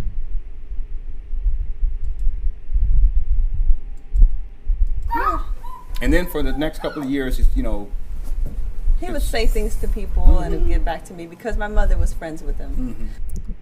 Yeah. He would say stuff in the family and get back to him. He would, because he wants a relationship with her, so he's talking to other people and saying, you know, I want to, you know, talk to or be with her, but I can't because her husband is mean in the way, right? Look at that face. And he would say, like, my daughter won't even call me and her husband's mean. Now, if you think about what she just said, my daughter won't call me and her husband's mean. Is that even? It's not profane. It's not unreasonable, right? He's just trying to have a relationship with his daughter. But see, in this household, Lenon controls the phone. So no matter what he's doing and where he is, he also has the phone, and he controls access to her. yeah, you can call me man if you want to, but I know one thing: I'm responsible for my children. I know I'm an honorable man, respectful enough to women to where I'm not going to be abusing them emotionally, using them as your own little trash can, weak ass. I know you're dead, but it don't make me no difference. I know you're dead, but it don't make me no difference. Who says that to your wife's recently deceased father? You know, those are your kid's grandfather. What his kids learned from him was that they don't need to respect their parents at all, because he shows zero respect to any of the parents, to the mothers, to the fathers especially. And he considers himself to be a good father. Where? In what way? And he's in full queen mode. I don't care what you say. He prayed away the gay. But I know one thing: I'm responsible for my children. I know I'm an honorable man. I know that I'm respectful enough to women. You keep on referencing this honorable man thing. I think he keeps on trying to outline his manhood for some reason. I don't know any men that constantly have to refer to manhood. Men are just men. This constant referencing the manhood and what is that? What is he trying to crowd out of his own mind? I see it in his behavior. And if we go through his romantic history, which I'm going to do in a video, that he told us about it, all the signs are there also. What 18-year-old goes to college for 5 years and is abstinent the whole time when they was just allegedly having sex in high school? And the roommate is gay, and mentor is gay, best friend from 6th grade to 12th grade is gay, played with Barbie dolls, and he's effeminate. And come on, bro. And the next relationship is an older lady, sugar mama, that's taking care of him, taking him to dinner, feeding him, letting him live in her house. It's a convenience thing, right? No job, so she's taking care of him. And the next thing after that is he's in Oakland, San Francisco Bay Area, 25 years old, living with a man that's the friend of his gay mentor. Listen, I think he prayed away the gay personally, and I think that his expression of manhood is making babies and constantly talking about being a man. A man does this, a man does that. Like, what? Who are you trying to convince? Yourself? 9 pregnancies and you don't have a career? You don't have no property, you don't have no money, but you gonna make 9 kids? He tried to make kids 9 times. 5 successful. That's somebody trying to prove something. Where I'm not going to be abusing them emotionally, using them as your own little trash can, weak ass. I know you're dead, but it don't make me no difference. It don't make me no difference. That's his disposition. Now let's talk about the father. Now let's go to the mother. I showed this last time. In general, you got what, 1 billion people in India? Nah. Okay, y'all better look into Vertical, boy. This vertical is murdering me. Hold on a second. You know what? I'm going to quickly switch to landscape. I can do that. The way my configuration is set up, I can end my vertical stream and start a landscape, but I'm kind of scared at the same time. I don't trust myself. I need a counselor. Okay, let me just do this real quick. Just January of 2013. Let's get that clip over here too. Take that out, take that out. This is what happens when you're unprepared. Okay. Can make that fit. All right. So this is January of 2013. And her mother and her father are both passed. Rest in peace. This is him controlling access to her again. Remember, he always has a phone. Nobody can talk to her without going through him. to the casters, because that is no joke. Y'all think you got it? Go Who's back to the calling beginning. me? Come on now. Who's calling me? In general, you got what, 1 billion people in India? Okay, y'all better look into the casters, because that is no joke. Y'all think you got it bad? Who's calling me? Come on now, you got to be kidding me. And let me just say, this is not a live stream. This is a video. It's not a live stream. Oh, hello. Good, good. Can I have her call you in just a little bit? Now that's her mother, right? He doesn't know why she's calling. He didn't explain what he's doing or why she might need to talk to her later. Nothing. He didn't address her with any kind of respect as his mother-in-law, even though, because he's not married, but he didn't address her with any kind of respect, though he knew who it was. It's a complete competition, because this is the guy who took her daughter from her when she was 6 months pregnant, right? Took her to a birthing center when her mother is a midwife, and took her and isolated her away from them, and then isolated her away from his family at the same time. And now he's controlling access to her with no explanation.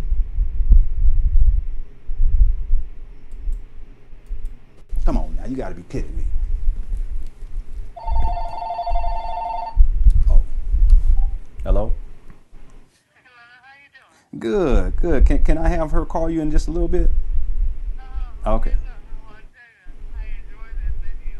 Oh. Oh, thank you. Okay, yeah. Well, I'll have her call you as soon as I'm done. Okay. Now, isn't that interesting? To me, it was interesting when I saw it. I'm like, why can't she talk now? Because he needs to be there to listen to what she's saying. I can't think of any other explanation as to why a person that's filming a video, not a live stream, can't give her the phone, and also can't figure out why they only have one phone. You're gonna have one in the office. Of course, you have one out in the kitchen or in the other part of the house. But he's got it all locked up, and he controls access, and the mother knows it. That's why she's being nice to him, because it's proven with the father. If he cuts you off, then you're cut off from your child.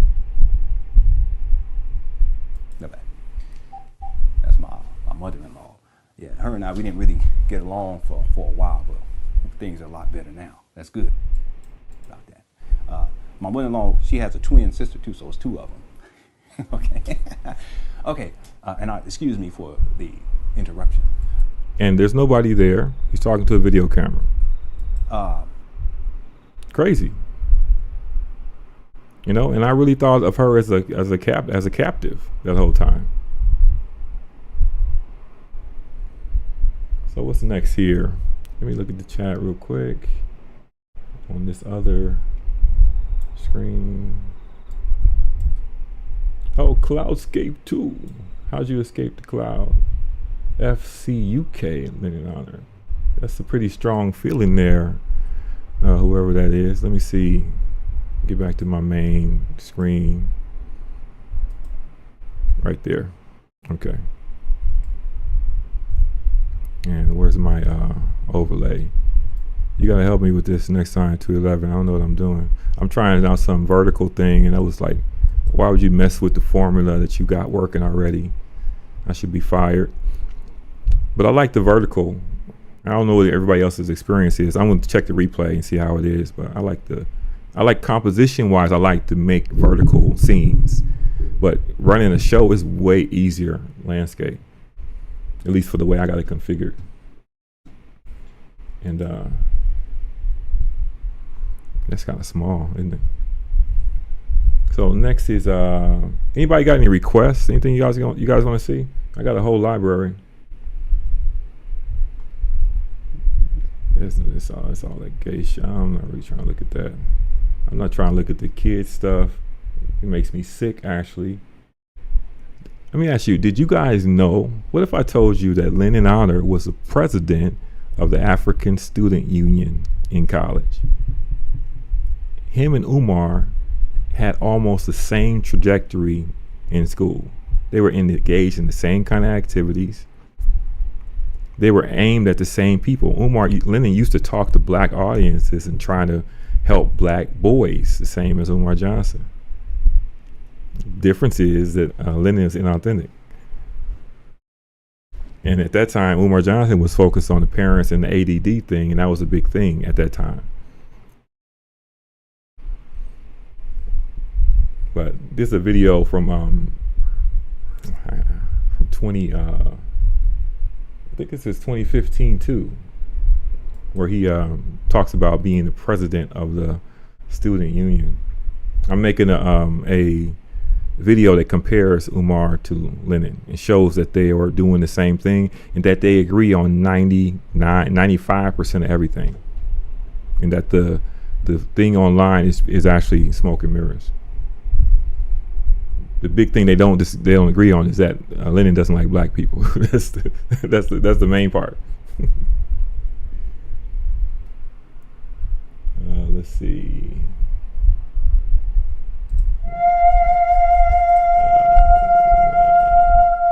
I'm good on that. Let's see.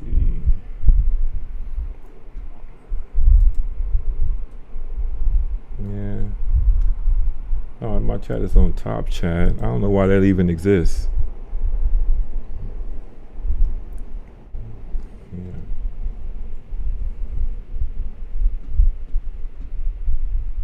So I'm going to try this real quick, and I'm going to try to switch over. See if it works magically. I think it should work. Take this down. Stream settings.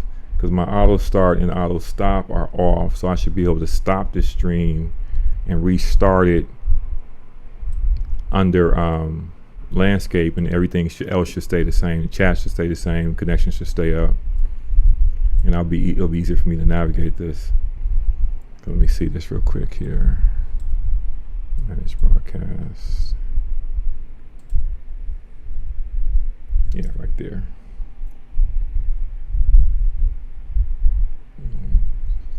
It should just overwrite it actually with the vertical and with the horizontal.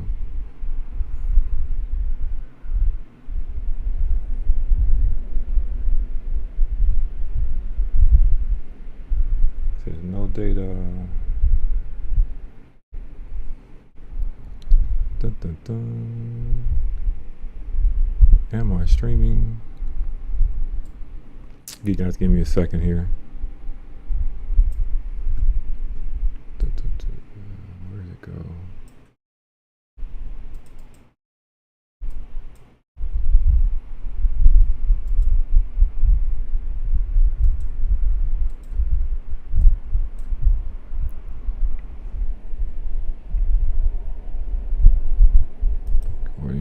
Make sure this is not going to a whole second stream. Hold on a second.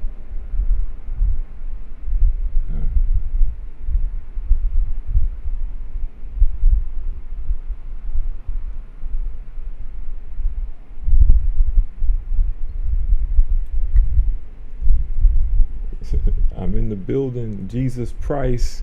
That's the best name on YouTube. Jesus Price. Yeah, I want to stop recording. All right, I'm going to try this real quick. We may go to offline, but just hang out.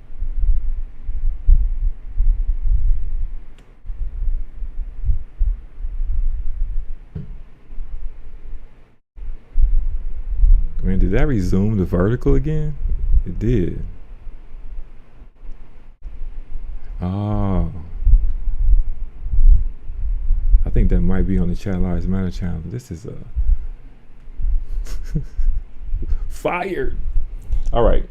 In general, you got I tried. a billion people in India. Okay, Let me check my other channel real quick to see if I'm streaming over there by Y'all accident. think you got it bad? Who's calling me? Who called it me? Come on now, you got to be kidding me. Let me play some while I'm tinkering with this thing I should have figured out by now. I'll be right back.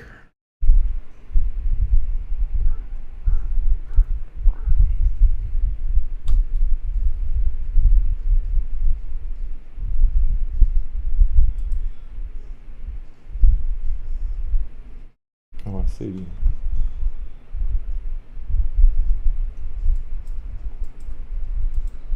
Bring up the multi-tool.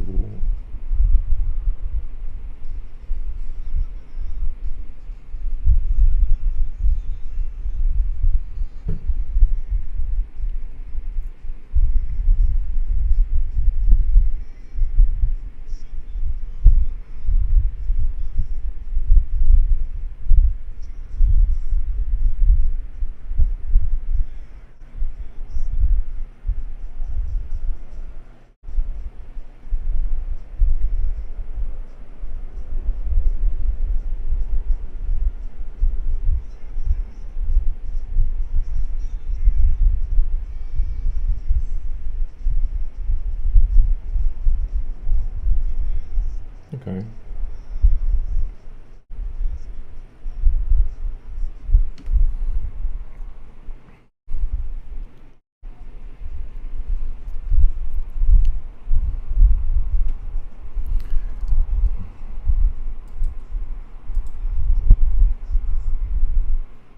All right. Give me another couple minutes. I want to try to stop this again and come back up in landscape mode real quick.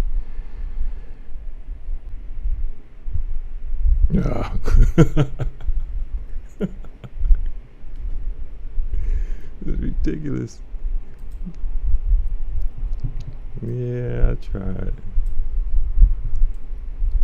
How about I just do it from StreamYard? How about that? I think I'm back. It's live on both. That's what happened. So is the one on Chat Lives Matter landscape or vertical? It's probably vertical too.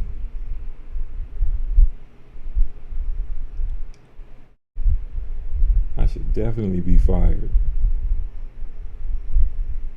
Oh no, that's the same Joe Trace one. I got it sitting in both places. Okay, that's good. But it's still vertical. It didn't change over. I got to figure that out later, I guess. And so I think I covered my stuff. If there's any requests, I have everything else. I just don't want to do the sexual content that makes me a little irritated. I did want to show the proof that the Mark in the Park content is talking about Lenon. Lenon apologized to Umar Johnson. He apologized to everybody. Greetings, everyone. Lenon here. I want to give you lots of love, peace, and positivity. I hope you're doing well. I'm doing wonderful. Let me pull that up real quick. The family's doing wonderful. I wanted to do a video to. And he got dressed up and everything. I got another part of that Mark in the Park series with Zoe Williams. I asked him another question on his live stream. Hold on a second. All this noise. Where is it? should be under this one. Turn that off, turn it off. So Jesus Christ, where did you come in at? Did you see anything in here? We're gonna bring up the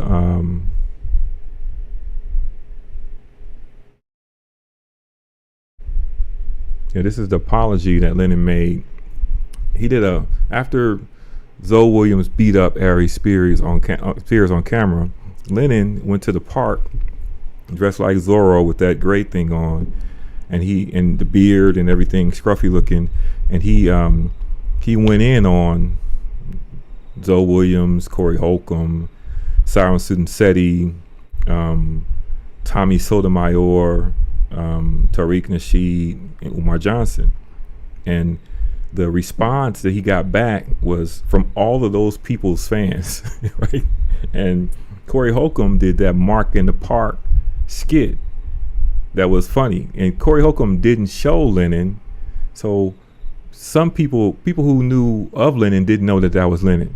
Now, I discovered it was Lenon later when I found the apology video. Once I found the apology video, I went to Corey Holcomb 5150, because Lenon's always talking about the date in his videos. I went to that date and I found the Mark in the Park, and I know that Lenon's always in the park doing his videos, and so I put two and two together and show he's talking about Lenon Honor. And so this video is the video that proved it to me that he was talking about Lenon.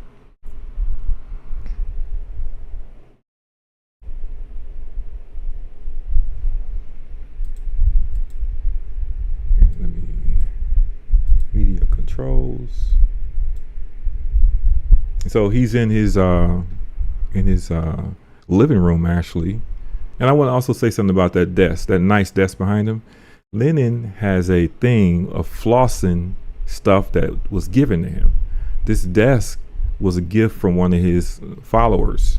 Just like that nice big sectional couch in his house now, that was the gift from the guy who owned the last house he was renting. The guy's father brought them a couch they had in storage. And Lenon will pose in front of this stuff and say, look, I'm doing well. But this is stuff that was just given to him by other people, stuff they was going to throw away. It's still nice, but I'm just saying. So he shaved himself down and he got ready to respond because there was a firestorm on the internet about people responding to this thing. And so what he's really doing is not apologizing. He's clout chasing. He's trying to get some of that traffic over to his side. Because after this apology, he made another video where he kind of undid his apology because it didn't have the impact he thought it was going to have. Greetings, everyone. Lenon here. I want to greet you with lots of love, peace, and positivity. I hope you're doing well. I'm doing wonderful. The family's doing wonderful. I wanted to do a video to address some of the backlash that has occurred over the last 2 days concerning a video that I posted maybe about 2.5, maybe 3 days ago. Today's Friday, let's see, Friday the 21st, April 21st, 2017. It's early morning. I wanted to take this time to express my apologies to all of the brothers that I may have offended in that video. Of course, this was in reference to an interview that had circulated on and really went viral on the internet with Ari Spears. He was on the Corey Holcomb show with Zoe Williams as a co-host, and things did not go well. And towards the end of the interview, things had escalated throughout, but towards the end of the interview, things became physically violent. And I did a video to address that particular issue, the issue of physical assault in the African American community, and why it is an issue and why it is not a good look. My intent was good. It really was. I was really trying to discuss that topic and do so as respectfully as possible. But to be honest with you, in retrospect, I don't think that I did the best that I could in terms of the delivery of that message. And as a consequence, I know that I have offended some people. That was not my intent. So I want to take this time to apologize to the brothers that I may have offended, because that was not my intent. And so to Zoe, I apologize, brother. To Corey, I apologize. To Aries, I apologize. To Tommy, I apologize. To Umar, I apologize. To Tariq, I apologize. And who else was? Oh, and Seti, I apologize. Again, I didn't mean to offend anyone. And though my intent was good, my delivery was not proper. So I apologize. You know, part of being a man is to recognize when you are in error. And in that case, I was in error. So I want to issue this apology to all you brothers. Also, you know, I want to let people know that part of my delivery has to do with the fact that I have been, and this is not an excuse, I just want people to understand, I've been under a lot of stress lately. We're on the verge of moving out of this neighborhood finally and moving into a better neighborhood, into a beautiful home. And it's been a long time coming. And we've dealt with a whole lot of negativity in this environment. And over the last 2 years, it's been very stressful, especially financially, because I've been working on a major documentary, which I completed a couple of weeks ago. And it was a 2-year project. Financially, I would say 60% of the project was funded by crowdfunding. And I'm appreciative for all of the crowdfunders. Thank you all so much. But the other 40% I had to fund myself. And personally, I put in, you know, over the last year, upwards to $14,000. Now I got to stop him right there, right? First, you got to ask yourself, why is he telling us all this, right? And also recognize, he said it's what, March of 2017? Right, he ran the GoFundMe to move from the hood, which is what he called where he is, and it's not what it is. He ran the GoFundMe in September of 2016 under an emergency banner that they got to move right away. In 9 days, people gave them 10 grand, right, to move. After they got the 10 grand, they had the boxes packed. Everything was ready to go. Like they moving, then they just didn't move. And they didn't move between episode 15 and 16 of the Big Move series. It's a 9-month period.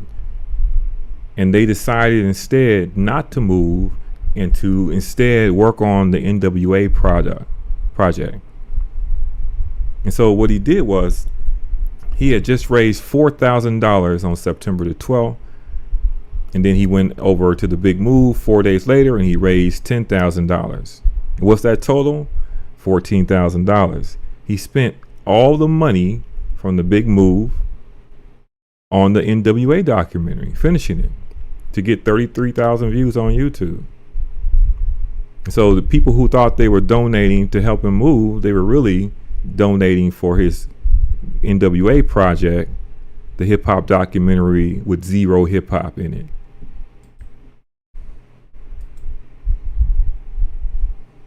Over the last year, upwards to $14,000, and that has really caused some serious financial strains. But I feel like the project was necessary to get completed, and it's really a really wonderful project. It's going to help a lot of people. So this was really about a cloud chase, and he wanted to try to advertise his product in the form of an apology. To say that that is very stressful, you know, finally getting it done, but then dealing with the financial strains that it has caused, and then now starting to dig out from under that. And plus, you know, we got the move. Of course, we still got the these Zoom cuts. That's his editing. Situation. So this is to say, and this is not an excuse, I just want people to understand that I've been under a lot of stress, and it has taken me outside of myself. And I think that's one of the other issues I think that we have to be clear about, that there are times, just like with Zoe, that we do come out of pocket, as it were.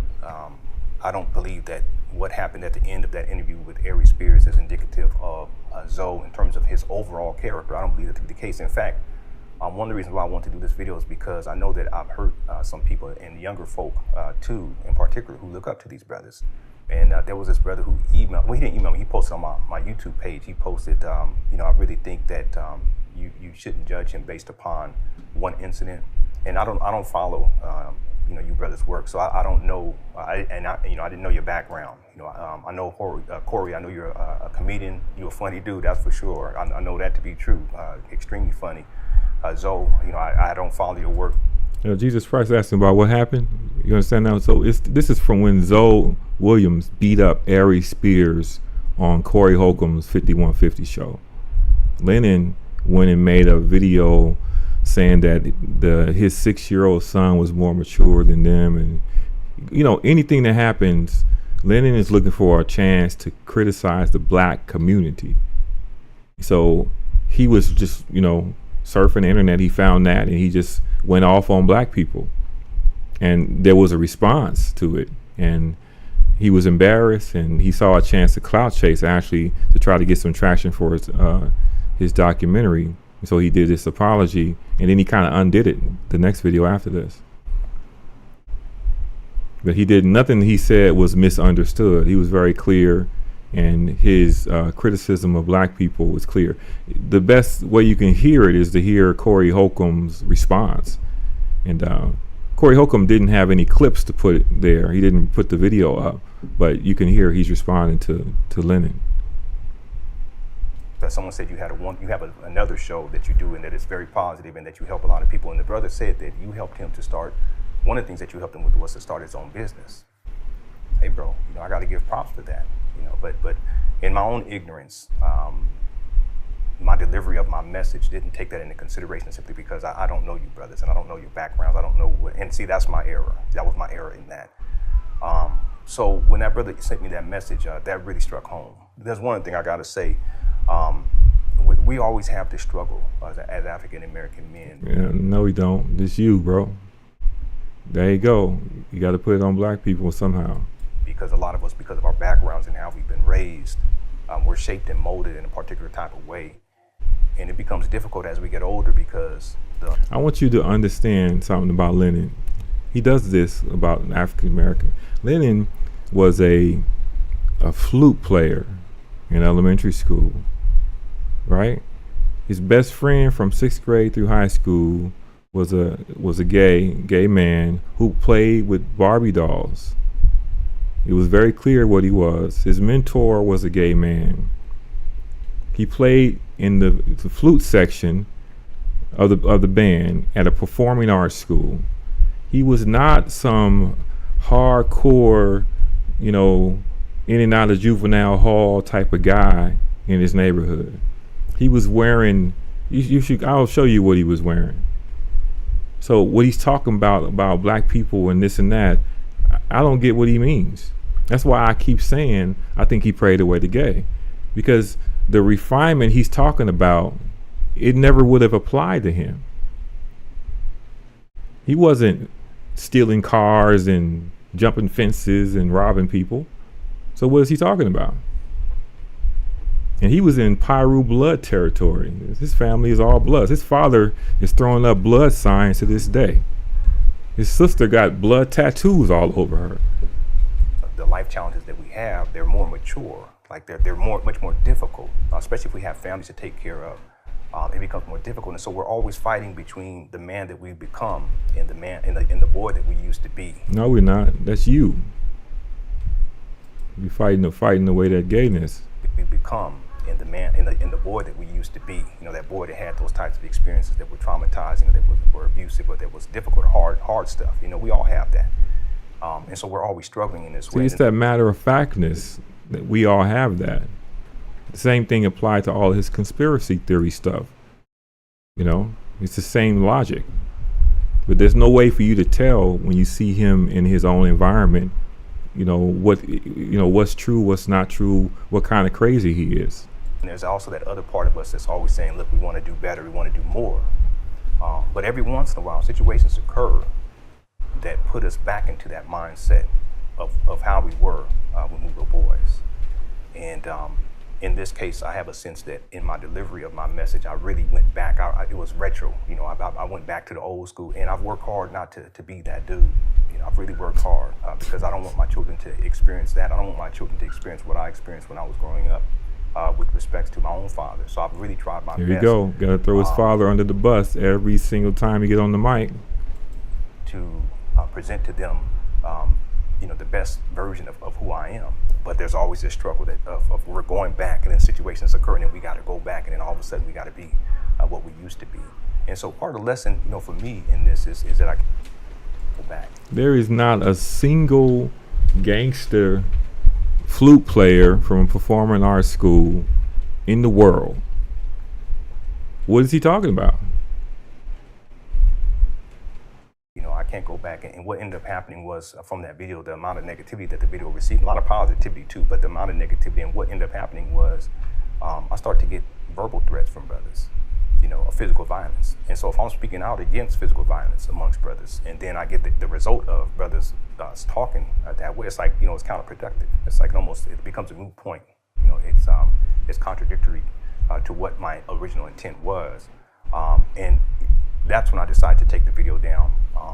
And the other thing is that we African American folk, we can tell when stuff. Don't do it. African American folk, we can. And this is why I keep telling people his audience was not black people. It wasn't black people. He wasn't talking to black people. You don't ever have to explain black people to black people. If you're talking to that audience, you wouldn't have to say that. It's escalating. We can sense it. We can sense it. To take the video down. Reverse the other thing is that we African American folk, we can tell when stuff is escalating. We can sense it. He really said that. He can tell it was escalating because he got a bunch of threats and comments, so that's how he could tell it was escalating. And I would say about 6 years ago, I had a similar incident to this one. Yeah, and Griff. It got to the point where I was receiving death threats, and people were emailing my wife and sending negative messages to my wife. And he made the same kind of apology to Professor Griff. Because again, he's just looking to come up on any black person he can so he can criticize black people. And he'll speak nothing about any of the conspiracies that really involve, black people. Like where did the crack that destroyed his family come from? There's a whole real conspiracy that happened right there. But he won't speak on any of that.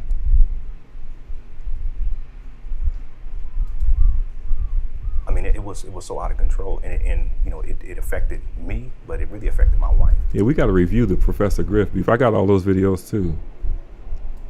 And because it escalated to that point, all this situation kind of reminded me of that, and I can't put my family through that again. I simply can't do that. He accused Professor Griff of homosexual ritual stuff again. Again, the first thing out of Lenon Honor's mouth is always homosexual this, homosexual that. Everything he did, his first projects was all about homosexual stuff. And everything with kids is about sexual stuff. So this is something's going on in his mind. And he thought Professor Griff would respond in what way? In a positive way? To being called a homosexual? It'd be the right thing to do. So the dude that's dressed in military fatigues, he did a whole series, a whole presentation on Public Enemy and how Public Enemy was bad. How the song Fight the Power was a bad song, was taking power away from us, and how Spike Lee was bad, and how John Singleton's movie Boys in the Hood caused so much death and destruction, right? And the John Singleton movie Boys in the Hood, I remember that very specifically. And I also remember Spike Lee's films. I remember She's Gotta Have It. I remember School Days. I remember the impact it had on us. And it was all positive, right? But the film that really devastated the United States of America was Colors. Colors was being protested before it even came out, before it even hit the street. It was already being said, this is going to spread gang, Crips, and Bloods across the whole country. And that's exactly what it did. But see, Lenon won't talk about Colors because Colors is starring Robert Duvall and Sean Penn, right? He won't say anything about how they put A-list actors in this gang film, this gang commercial, where the gang members win at the end. Right? But he's going to instead criticize a 23-year-old John Singleton who made a movie that was really, it was not about encouraging no gang activity. The protagonist was a guy who got out the car. That was a message movie. And Spike Lee, who had all of us want to go to a HBCU. We already had a different world, the year before that. They had everybody wanting to go to college. But if you look at Lenon Honor's content, he goes at everybody black. And I think what he's doing is he's going at everybody that he thinks black people like, because he really just wants to say stuff against black people. So he doesn't even mention colors ever.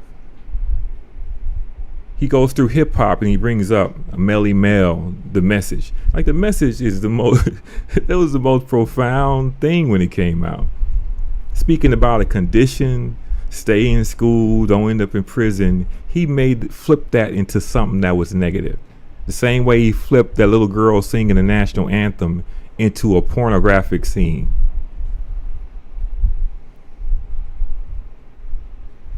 This is a twisted individual.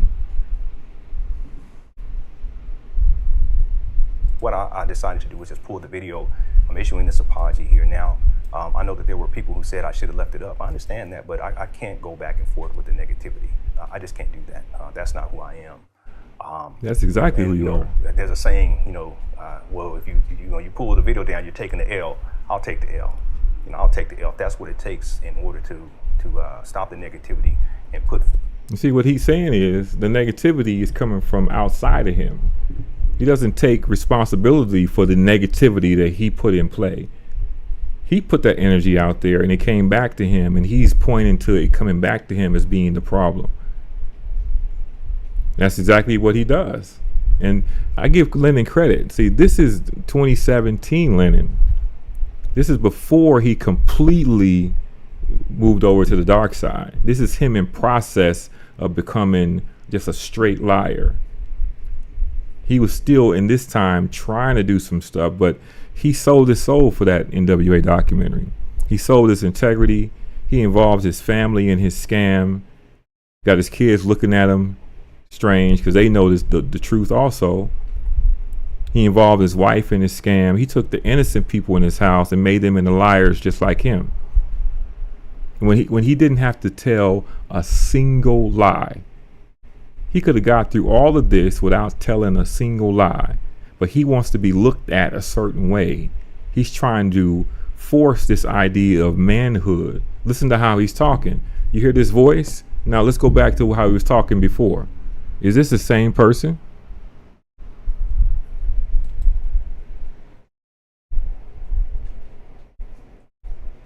Man, where is it? See, you done messed up my whole... I'm fired. I'm fired for real. Get me another job. It's not that one. Free Your Mind Conference. Charlie Kirk. Man, this is great. You hear everything, right? Now tell me that this is the same person.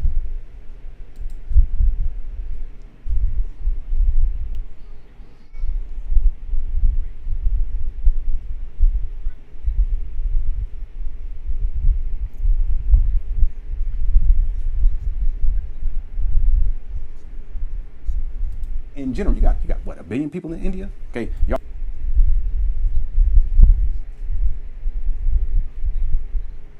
You don't even. I'm saying. How is this the same guy? See, when he's trying to come across as masculine, he drops the voice down and he talks like this, and he talks about what manhood is, like he's going by his list. He's trying to maintain this idea. He keeps on outlining the idea of what a man is, keeps on saying it to himself. He's trying to tell himself to stay in his masculine form. But Lenon, in his natural state, is what you just saw. He's always holding, trying to maintain it. But the degree of selfishness, he wanted my wife to drop everything she was doing, raising 4 children at the time, pregnant, then give birth to one, raising 4 children at the time. Now this sounds like the dude who played flute all the way through school, whose best friend was gay, whose mentor was gay, whose roommate in college was gay. That's who it sounds like. That's what it sounds like. The volume was cut now? Oh, maybe it's too short. Let me see. Let me go back and play a longer version of it. Let me let it play. That's about, it's only about 10 seconds long total. Let's see. But the degree of selfishness, he wanted my wife to drop everything she was doing, raising 4 children at the time, pregnant, then give birth to one, raising 4 children at the time. That's Was it great. 4? Yeah, 4. all of the stuff that she's doing, cooking, homeschooling, That's clear. so forth and so on. Stop everything, drop everything, leave her family, and go take care of his broke down ass. Well, I'm pretty sure he didn't want anybody else to come in. No, except and I me. wouldn't have my children. You don't even. Y'all see what I'm saying? That's not what a good honorable man does, and that's not what a father does to his child. It's utterly insane. What kind And this is like, it's hard to watch too. Again, her father just died like 2 or 3 days ago, and that's who he's talking about, is her father. That's crazy. And you look at the vitriol that he has for her father, who did nothing to him. Did nothing to her, really. Their relationship is strained because their parents didn't grow up together, and he's trying to, they're trying to have a relationship, and they got details, but it definitely isn't the husband's role, especially when you're not even married, to interfere and try to keep her from going to the funeral. Cause see, Lenon is afraid of graveyards, right? He's afraid of it. He's afraid of graveyards. He's afraid of funerals. And so he tries to convince her to not go to, you don't have to go to the funeral. And then he goes on to disrespect her father in this segment, when in the beginning, she did not want to talk about it on camera, but he forced the issue because he doesn't respect anybody's boundaries. He just wanted to emote and say the stuff that he's saying. And I'm telling you, it just does not come across as a normal man, normal masculine man. It's catty. It's almost like when we get to the story about his trajectory in his romantic life, it'll be even clearer that every one of the women in his life before her, they were just like somebody who chose him. His best friend in school was also a girl. One of his best friends was a girl. The other best friend was a gay man, gay boy. And the one that was a girl told him that one of her friends liked him. And so he ended up with her over her house again, because his house didn't have no food, and so he was over there hanging out at her house, staying at her house. And so when he went to college, he no longer wanted to be with her. And he described a situation where she came to his college and she wanted to have sex, and he was like, ew. Like, he didn't want to live that way no more, which means that he was just doing that as a means to an end. And so for 5 years, he's abstinent with a gay mentor, gay roommate. And then later, it's an older woman who swoops him up after some event, takes care of him, pays for everything. And he's with her until he leaves and goes to Oakland to stay with a friend of his gay mentor in San Francisco Bay Area, where he lived for over a year for free. Now, what 25-year-old man is staying with another man for free for over a year? I don't get it.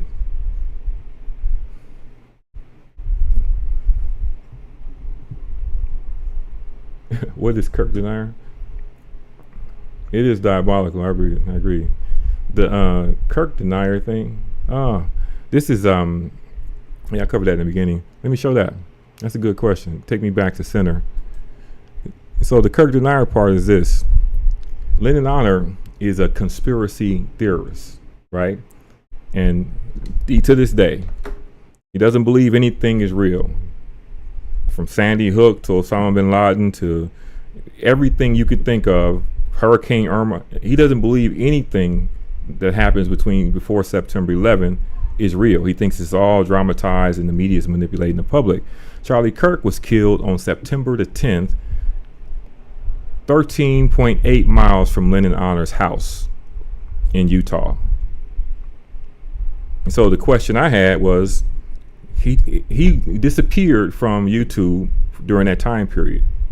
And I think he was dealing with that, right?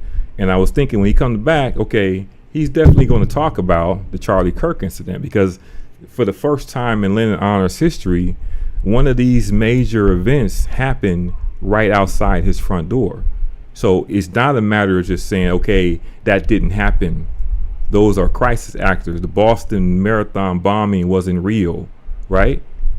This happened right where you are, right? The university that's there, it's likely that your kids have friends that go to that university because they're the same age as university students. Maybe, what if one of his kids was actually at that event to go see Charlie Kirk? It's possible. That's the age range. So I figure, okay, he's going to come back and I want to see what his Charlie Kirk content is, because he came back to criticize Umar Johnson for saying, don't celebrate the death of anybody. That's what the most mature people are saying, right? But he came back and tried to twist that thing that Umar Johnson said into something negative. He said that Umar Johnson made it up that people were celebrating the death. And he still hasn't released any real statement about the Charlie Kirk thing. So I asked, is he a Charlie Kirk denier? Is he saying that it didn't happen or not? Does he believe that it didn't happen? Does he believe that it was fake? There's a whole conspiracy. There's some still on YouTube that believe that it was all fake. And if you go look at his old stomping grounds, those channels, most of them are on either BitChute or some of them are on Rumble, and some of them are on their own websites. They all don't believe it's real either. So I'm asking, is he a Charlie Kirk denier? Part of my title is also a bit facetious because I pressure Lenon to talk about certain things with the titles and the topics that I talk about. And I want to see if he's going to bring up the topic, because according to his book that he published, 9/11 fear-based and trauma thing, this happened on September 10th. This is part of media manipulation. It's not real. And that's the basis for this conversation.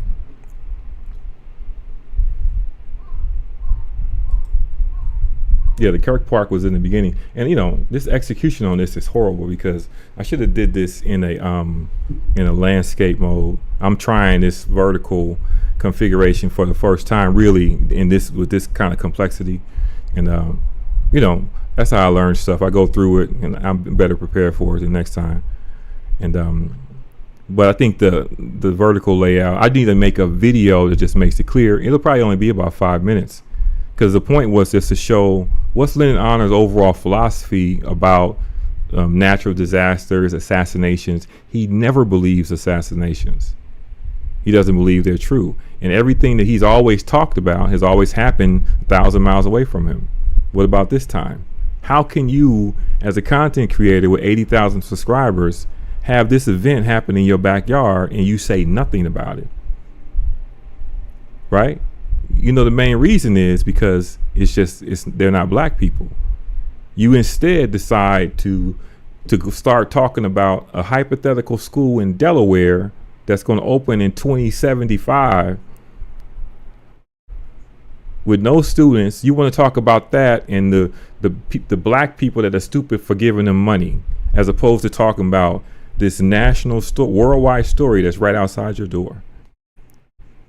He avoids any criticism of any other group.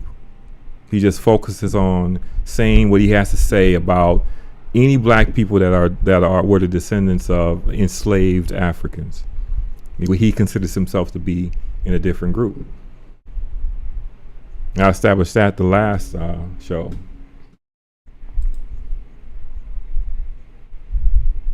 Yeah, I mean, people think what they think. I looked at the video. I collected all the angles of the video, and I looked at how, did that bullet bounce off of a plate in his chest? How that happened? I looked at all that stuff too. And even if it was fake, the point is, I want to hear you broach the topic. But instead of doing that, he bent it into a weapon against Umar Johnson when Umar Johnson said the appropriate thing. You don't celebrate the death of somebody else.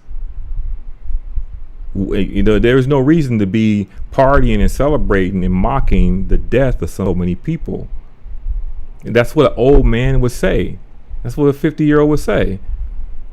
That's what Elijah Muhammad told Malcolm when he said that about Kennedy. And the chicken coming home to roost. All you're going to do is make the whole country hate you. You know, it's a matter of strategy also, you know. And so the point was just for him to be honest, but to try to make it into a weapon. And then he said, nobody is, there's nobody that was celebrating it because black people don't even know who Charlie Kirk is. Like, really? This is the college students all over the country know who Charlie Kirk is. This is a college kid situation. Out there arguing with 18-year-olds. But this really was a great opportunity for him to, you know, to do some other content, because he really says he wants to get away from Umar Johnson content, but he doesn't know how to really do cultural criticism. And when he did try to do other content, I think he started doing Mr. Ballin reviews like in 2022. When he does that, his oddities show up. See, he has the Umar Johnson stuff memorized and down to a T. But when he starts to cover topics where he doesn't know what's going to happen, then you can see how strange he actually is. You can see his thinking is a little warped. So he stays away from open panels. You'll never hear him just talk with somebody openly where he don't have his fingers on a button. He can block them, and, you know, he'll never have an open, regular conversation because he has to control the environment, because his crazy will seep out. And I'm just exposing, showing people so they can understand the full context of the stuff that he says. Because I feel like he's anti-black, and he creates an anti-black environment. And he has so many different clips that show what his real ideas are. That the thing that I'm a good father and I'm a good husband, they weren't even married until 2022, 2023. All that time they was talking about marriage, they weren't even married. So the question is, was she on Section 8? You know how he keeps talking about Umar Johnson's mother being on Section 8? How he doesn't respect the boundary of the parent. He keeps talking about her medical condition, talking about his daughter being homeless. He talks about his father. The question is, how did they afford to live, a family of 7, with both of them in the home and him just running an online business that wasn't doing big numbers? His numbers weren't big before Umar Johnson. So how were they living? How were they eating with a family of 7? The word on the street was that she was on Section 8, and that those buildings right there were all Section 8 properties. And that's the reason why he didn't marry her. That's the word on the street. And it's a plausible story. It could be that. That's a reasonable story. Because it doesn't make sense that you'd be able to take care of that many people without having some kind of career and always online begging, while also doing birthday planning. They had people giving them a lot of stuff though. And he had an eBay business where I think he was reselling some of the stuff that they were being gifted.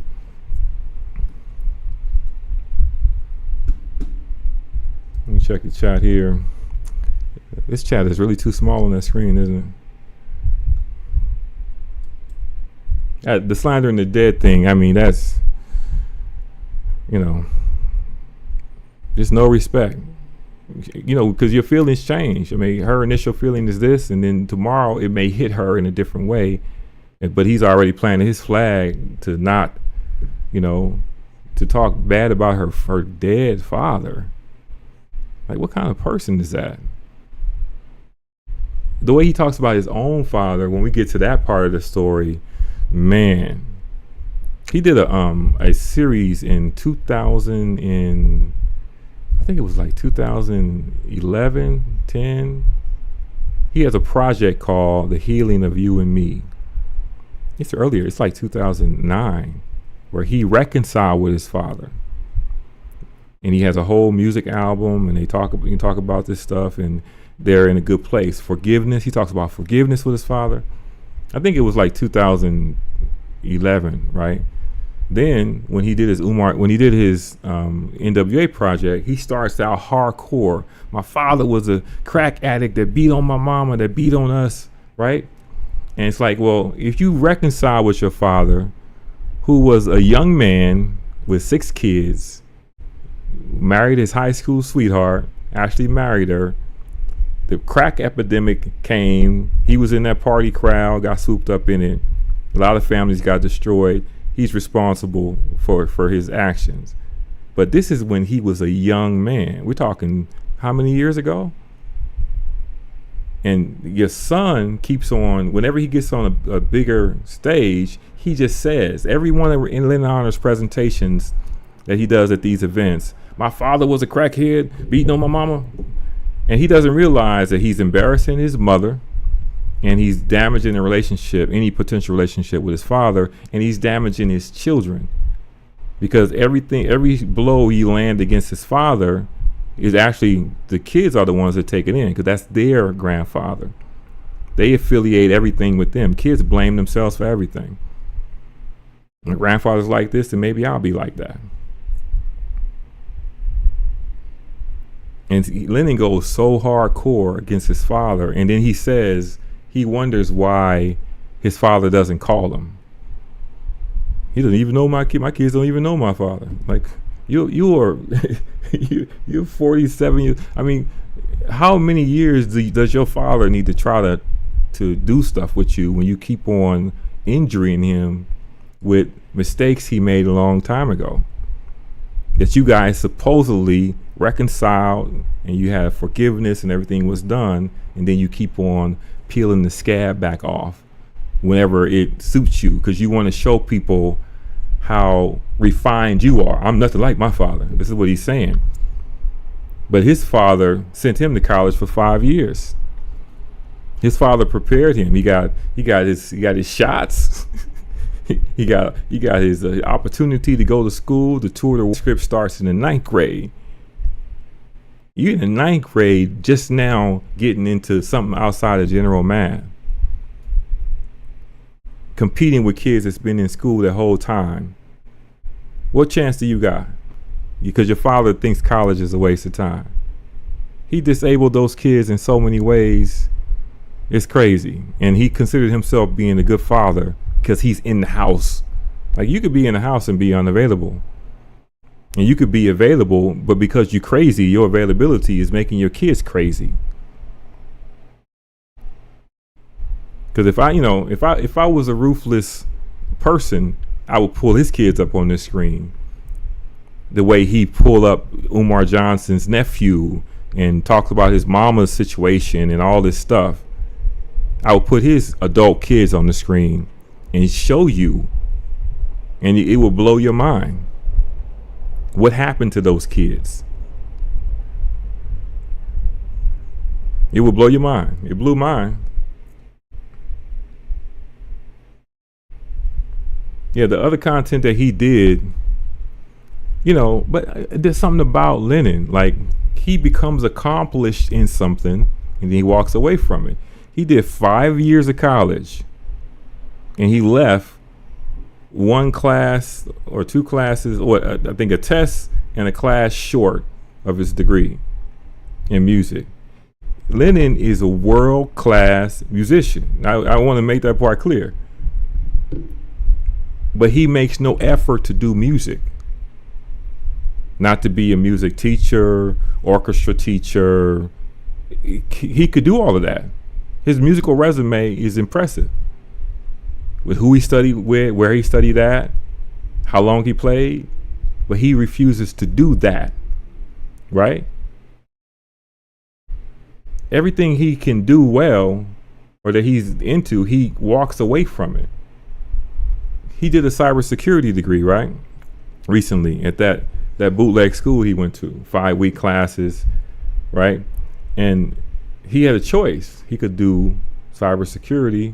He could also have done psychology, and that the job paid for the degree in total, and they had a master's program. So he could have done a psychology degree, and then he could have went on and done a master's, because he's got credits already from the 5 years he spent at Irvine, right? So he doesn't have to do the whole course, because some of those credits is going to be transferable. And so he could have finished a psychology degree and got his master's in psychology, and he probably would have went on to try to do a PhD, because that's really what he wanted to do. Him and Umar wanted to do the same thing, except that Umar did it and Lenin didn't. And so Lenin is a counselor, right? Giving people counseling for money, unqualified, unhealed himself, and Umar is also doing similar thing across town. But here's this focus on, hypothetical kids and parents. I mean, when Umar started, he was real, but now he's just a social media personality, just raising money, perpetual building fund. But he always seems to stop short of the thing that he is good at. Like, he's a great presenter. I was watching The Daily Show with Jon Stewart. I'm like, that's Lenon's show. Lenon is doing The Daily Show. He's doing The Daily Show. He's just using Umar Johnson as his only topic. There's nothing stopping Lenon from doing the same show, but bringing in other topics other than Lenon. The people would still stay. He would gain a new audience. He had 5,600 people watching, and he still stayed on the same one note, Umar Johnson, until everybody left, and he's down to that normal number again. He could segue to other topics the same way those shows do. He tried it with Polite. But he didn't do it the same way. He doesn't have a song for Polite. He doesn't have any jokes for Polite. There's the same kind of levity doesn't exist when you cover Polite. People don't even know who the hell Polite is, And so if he was to actually take the same model and apply it to other topics and work with other people, he could really do something in that space. But he's too closed up, and he's too stuck in his ways. Like, why doesn't he have an open panel? Right? He talks to one person at a time, and he controls the conversation. He doesn't have an open panel. Have an open panel. Talk to people. Be more open. Go do stuff. How come you just stay locked up? Umar is coming to talk about going to Utah for a show, one of his events. If Umar and Lenon was on the same stage, people would come up and see that. They want to hear them debate. There's so many things that they could do, right? But he just doesn't have that. I don't know. It's something about him where he just he walks away from whatever his abilities are. I mean, to me, he's a salesman. He's a sales guy. He can lie very easily. Tech sales, car sales, any kind of sales. Cold calling. He would be great at cold calling. But he found his niche. He said his niche is Umar Johnson until Umar Johnson sues him. And I'm tired of Lenon. This live streaming for Joe Trey season 2 is a bad idea. This is a horrible idea. The next time I live stream on this topic, it'll be like, I'm going to just make the video, premiere the video, and then drop the link and put an open panel, and people want to talk about it, let's talk about it. Because I am tired of Lenon Honor, and I'm tired of seeing confirmations of what I already know in this content. And yeah, that's about it. I'm firing myself.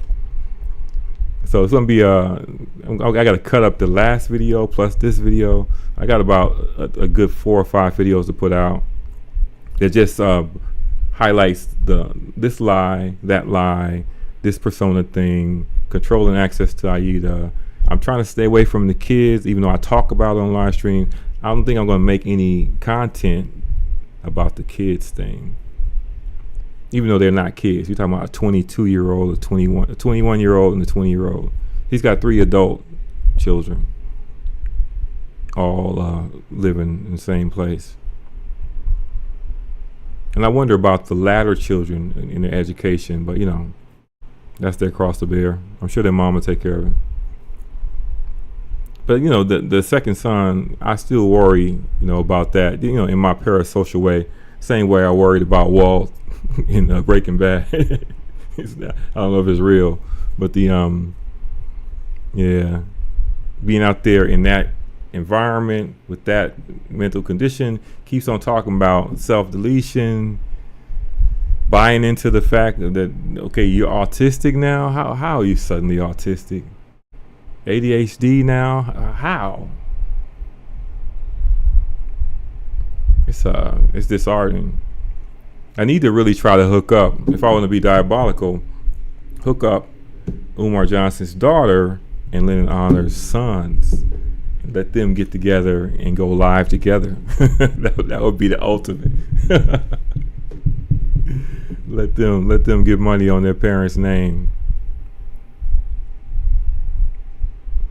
Anyway, let's see anybody got some questions. I'm about to be out. I got some other stuff to do anyway. And figure out this configuration. This configuration was driving me mad. I did a OBS vertical using the vertical set, but I should have just made my whole profile vertical and did it that way. I'm going to try that next time. I'm going to do vertical again. I'll probably go live again tomorrow with a more polished presentation and see what it do. So anyway, thanks everybody for coming through and witnessing this discombobulated mess of a presentation on Lenon Honor. I'll see you guys next time. Peace out. If I could find the button to stop the stream. You fucking fired, boy. You are fired. And maybe I won't stop the stream. I'll just keep it up indefinitely. Stop recording. I need to go out with a video. Where's my? I'll go out with my my old 2022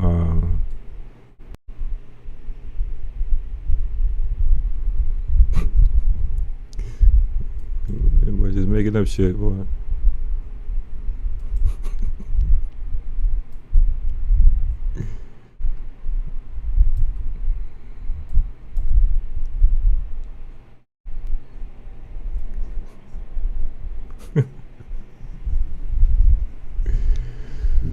Ooh.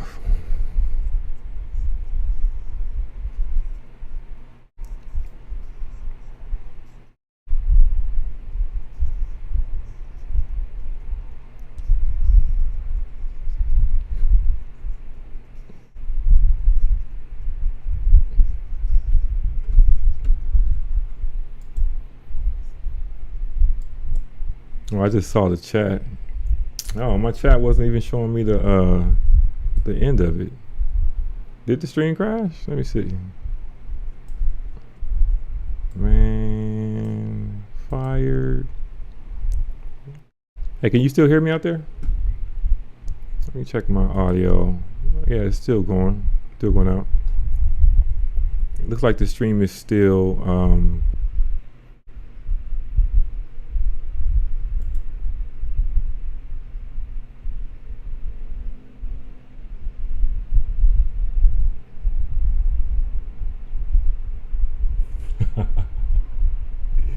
why is thou forsaken? What are you doing with me? Okay. And I'm back. Yeah. I'm trying this again.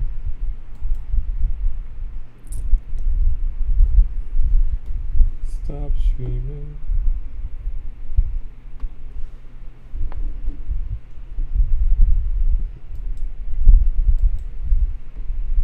Man, what is up?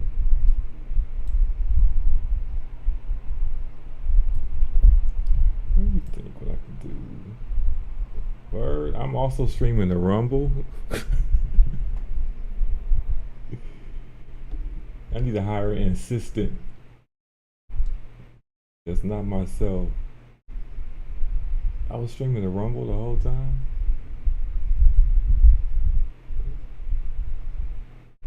Let's stop that.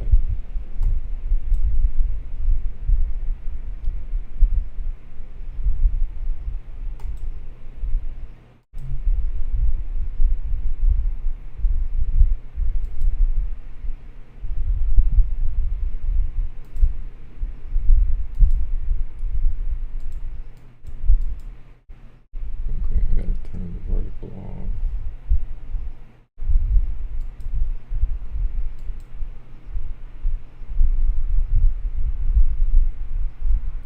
To multiple outputs, vertical.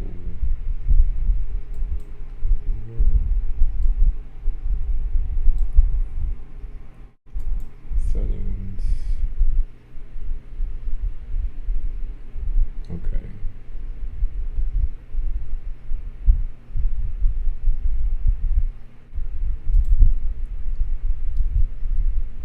Start and stop when OBS starts and stop. Okay. Disable it.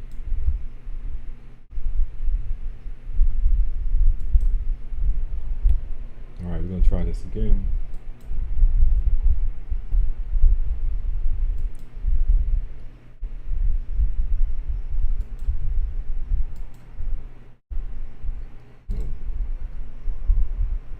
Manage broadcast. Select. Oh shit, it's really gone. That's really sad. Unless I put in that broadcast key. That's not what I'm looking to do. I gotta do it right here.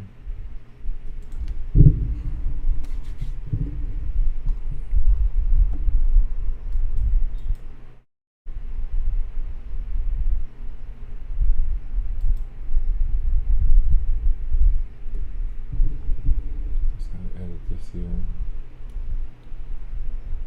Make my latency.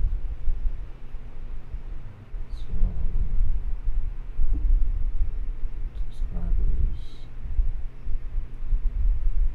Deletion.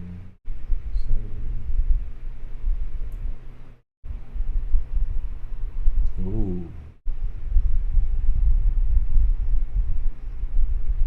Yeah, you guys don't mind me. I'm just trying to figure something out. The show is actually over, but I'm trying to switch this to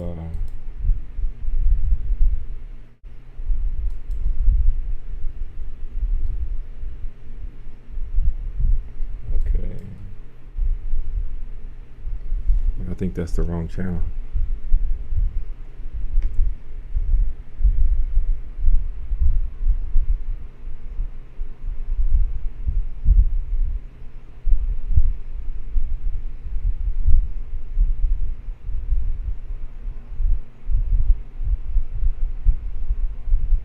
Nope, it's the right channel.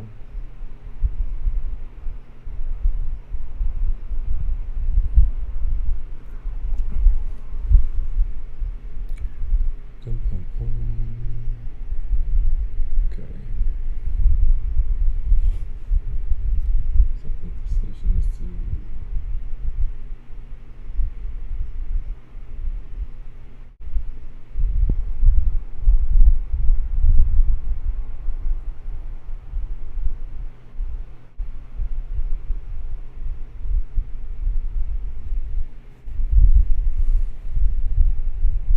ah, ha ha ha.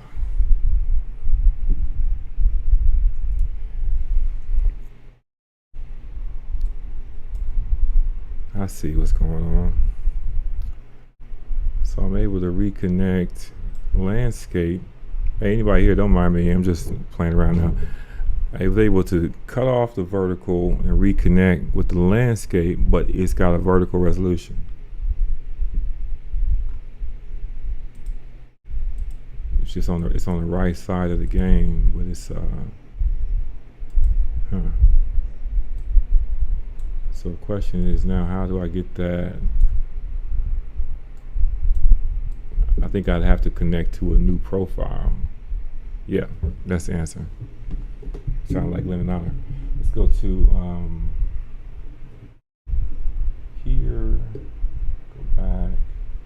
gonna create a new profile.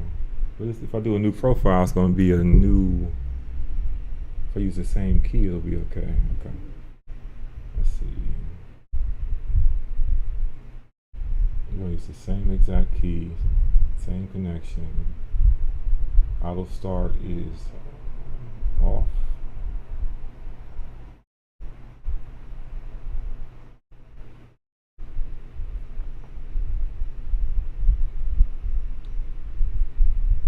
Who's this? 15 people. Who's watching this? What y'all watching this for? Huh. Size of this is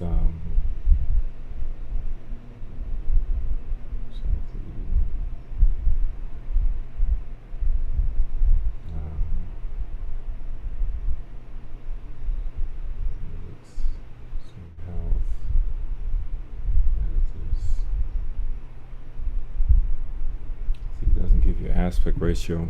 They need to add that in here, aspect ratio.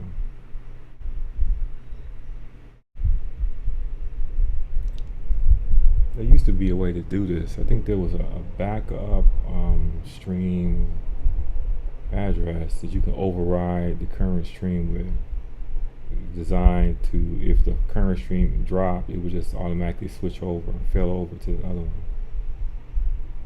Let me see if I can find that.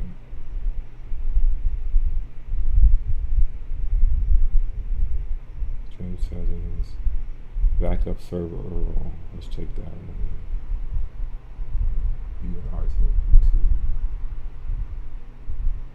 Okay.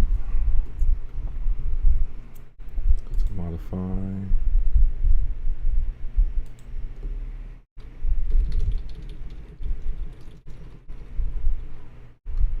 p.rtmp live 2 / or question mark backup equals 1.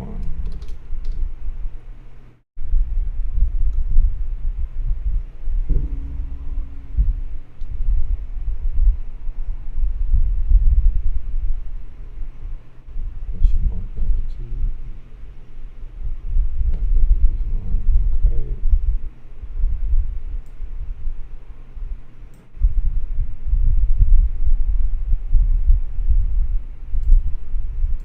Settings.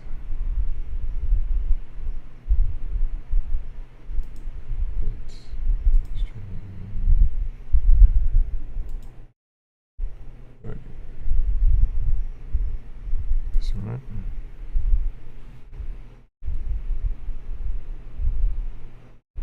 Ah, that looks correct. Don't tell me I did it.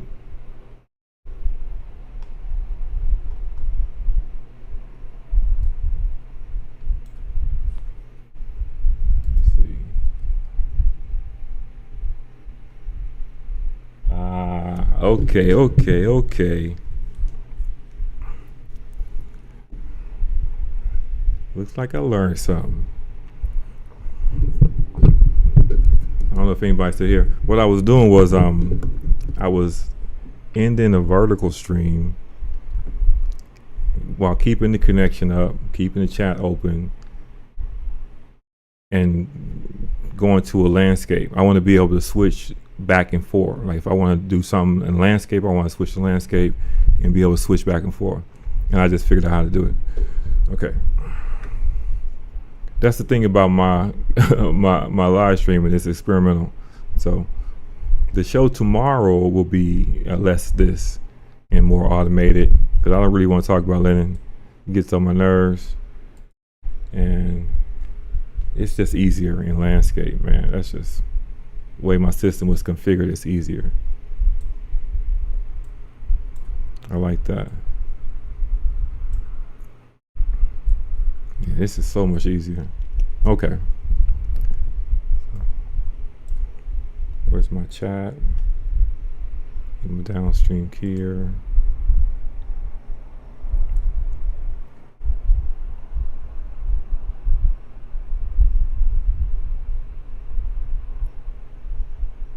My stream may be temporarily blocked because of that.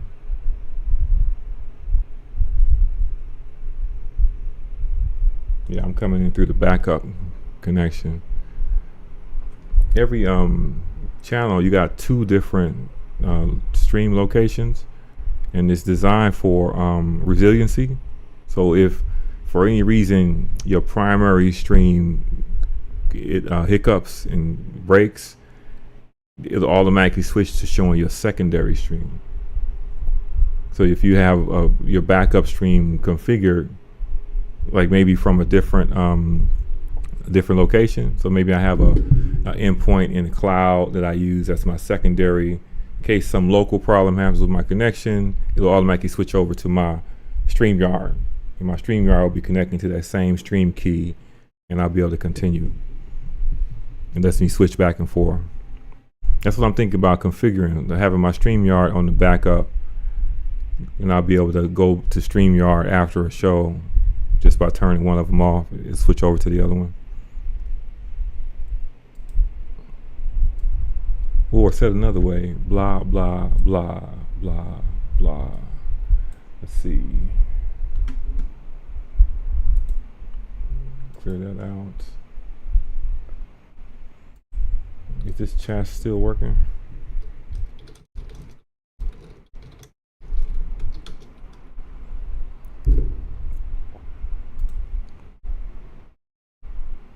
Looks like it might be.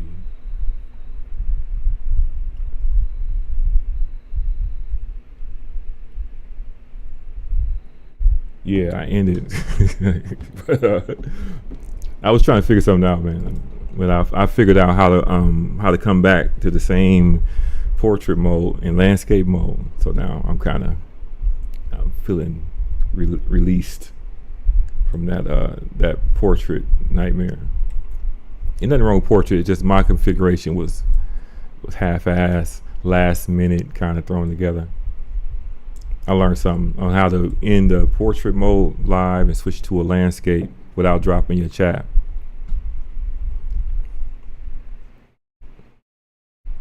You know, I once was live for 3 weeks straight. 3 whole weeks. And I carried the live with me to work, switch it to my phone, switch it between devices. I was learning how to navigate and how to keep your live up no matter what, for educational reasons.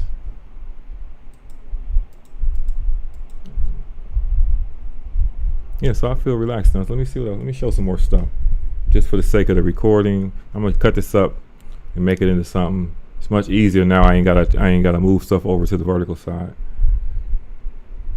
And we just talked about that. Umar versus Lenon's father. Yeah, that's what's weird. That's a weird dude. Weird motherfucker.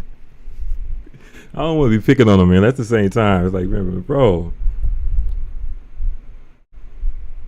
Man, he looks just like a Filipino guy, actually. And it's odd because all the Filipino people I've ever met have been great. It's been like the nicest people in the world.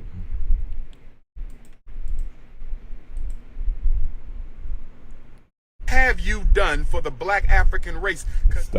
Stop it, sir. All right.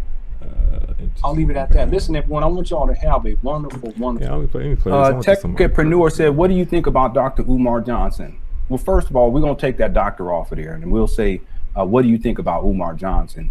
And, you know, I think at a certain point, I'm going to do a video to talk about Umar Johnson, simply because I've had some people who got upset with me because I made some comments in the past video about Umar Johnson, and everything that I said was factual and true. And see, that's one of the problems with black folks. We will accept people who, as our leaders, who are people who are of poor character, who lack integrity, who conduct themselves in vile and heinous. See, that's what he does. He immediately turns it, whatever he's saying, into a criticism of black people. Umar is just a vehicle. You know, Umar is not the leader of anything. What is he leader of? And in 2017, what was he leader of? He's the leader of his own effort to do whatever he wants to do, but there's no. He acts like he was elected to some so-called black leadership position, but he all instantly clicks over into that. And I think I explained this video before that Lenin was feeling like a failure, and had to do with that NWA documentary and not having enough money or panache, or it didn't work out. He expected to be a big time documentary producer, and he really, the most anybody's ever seen in his documentaries has been the one he did on Omar Johnson. That's the most popular documentary he's ever done, and he did that in this room without spending any money.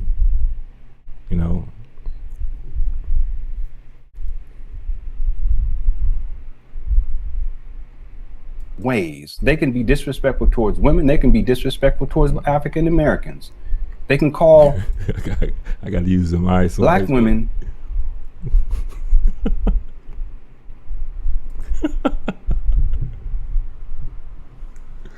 Man, this is unfair. Let me stop this. I'm picking on this man. Yeah, that documentary was the most popular thing he ever did. And look, Umar deserved that. He did. He deserved that. But there's a cutoff. Like, okay, how many is enough? How many videos in 1 year? 120 videos, 130 videos a year, 140 videos a year, 6 years. I'm like, at what point do you say, I said everything I should say, and let it marinate? Let other people create content about it. Let's not be greedy. I should really do it though. I should just model. I should just cam up. I got my piano too, and just model Lenon Honor's channel, and just replace Umar with Lenin and do it religiously. and do the same exact thing that he does. Imitate him for a month. Like, man. And I have way more of his content than he has of Umar's. Way more. And I would do mine's unmonetized. Like, do it on BitChute. Yeah, this is way better when it's not set up improperly. So it goes without saying. Let's see. My audio. You have any requests there, J Solo? Any questions? I'm a Lenon Honor scholar. I don't know his shoe size though, but it's probably a 7. Sounds about right.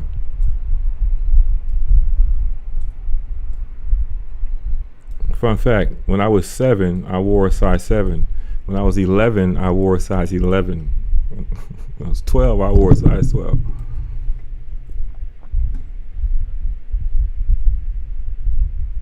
I was the biggest kid in the school. Yeah, he got. I don't really. I'm gonna check him out. I usually check Lenon out on the replay, or I may archive his live with a program that's not watching it, that's just archiving it, and then go back and my archive thing does a transcription, and I might just read and see what it's talking about. I've been using Notebook LM a lot lately. That's a great tool for analyzing content.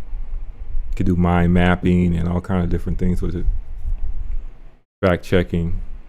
But there's nothing else to see with Lenon. When I left watching his content back in 2020, nothing's changed. He's doing the same exact content he was doing back then. Except that we found out more,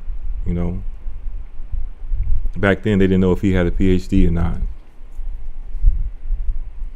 There's all kind of rumors back then that have been disproven. So, but the school is still the same dream as it was back then. You need to sell those buildings, make that profit.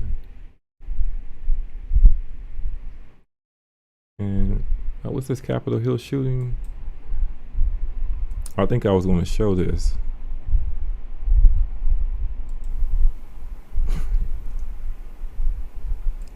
All right, greetings everyone, and I am now streaming here. I still have to check to make sure that the stream is actually going here, because on YouTube sometimes I can't really tell. Hey, I but I want understand to thank what you everyone mean. for being here. My name is Lenon Honor, and today is October 3rd, 2013, and this is my YouTube page. How are you doing? Hope you're doing well. Okay, now I'm going to need to check inside of the. Now that's old innocent Lenon. That's back when he was actually a good guy. You know, talking about positivity. He's hurt. He's crying all the time about his father. His crying wasn't about his father. It was about his father supposed to give him a car. Do I have that video up here? It's always about some material thing that he wanted. So that's one of the contents. One of the videos I'm going to do is a deadbeat dad one, and I got some. It's Vegas. I'm still covering the Vegas shooting at the Bellagio. I saw they released one of his jailhouse calls earlier today. My boring show header.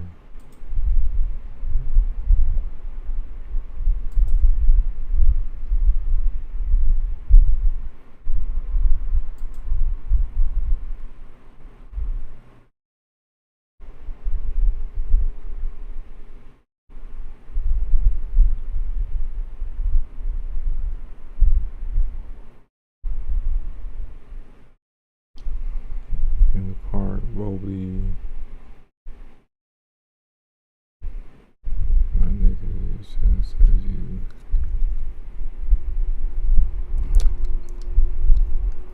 What am I doing with this though? Guys, when I tell them, you know, this one.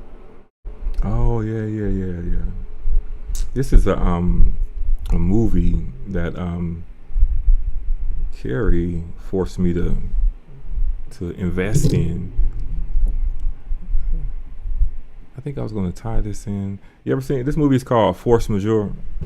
It's a Norwegian movie about a father and his family and how their relationship changed after this event. He showed that he was a coward and ran away, and you kind of got to watch it. I'm supposed to do a show about this too. I want to know if it's going to get struck though. That's the thing. Let me see. It's kind of stupid. Let's see if it's going to get struck.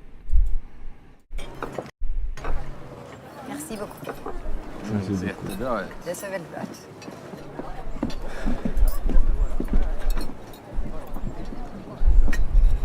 Yeah, this scene is on YouTube already. It's a content claim. Det var jättegott. Ja? Smaka.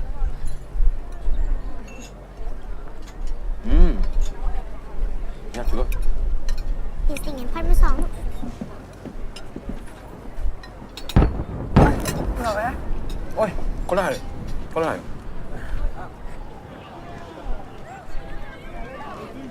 Då var det där en lavin eller?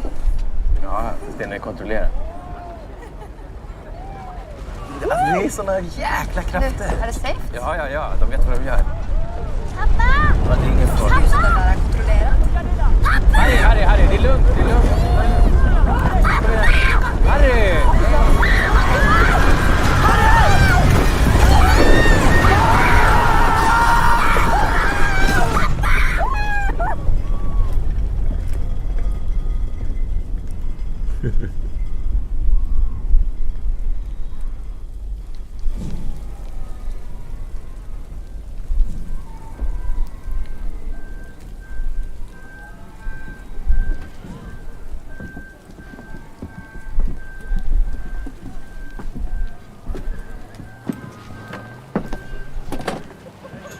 Ça va?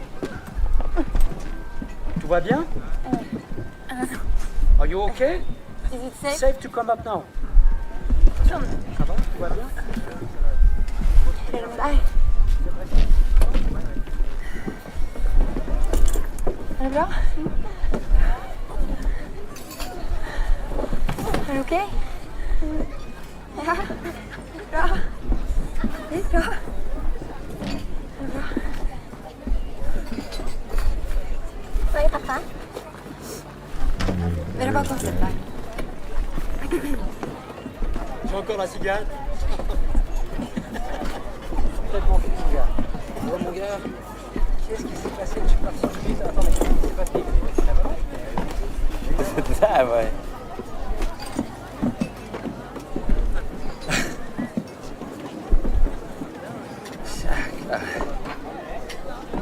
C'est bra.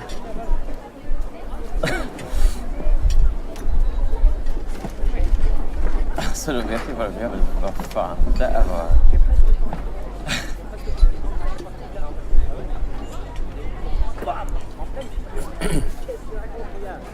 That's deep. Relationships has all changed. Like before that, they were deferential to him. They asked him his advice. They look at him as a protector. But then he grabbed his phone and his gloves and ran. It's an interesting film overall. There's a it's called Force Majeure, but there's an American remake, and I think it's called Snow Therapy. And it's starring Will Ferrell, and it's like an SNL cast film. I watched all of that. I want to do an analysis of this film because the film really is about, to me, what I'm looking at, it's about gaslighting. It's about him lying about it after this, and the whole thing is about lying. I'm into lying. I'm a fan. Let's see. Ken Jones. She loved drug dealers and thug niggas. Yeah. Yeah. Rejected all of us, we ain't have enough thug in us. But stand on poetry stages complaining how this is what love get her. And I don't get it. Out here creating her own issues, yet never own up to any of her own issues. She blame us, you know, cause men ain't shit. As if it's not just the men you picking. You knew the difference, could've had you a man and still chose that nigga. Woo, you knew when we're different. Boo-hooing, sniffling, crying, he broke my heart. Well, bitch, he kills niggas. And I'm trying to be real with you. He the reason mothers cry, yet you mad he fuck bitches. Let's be real with you.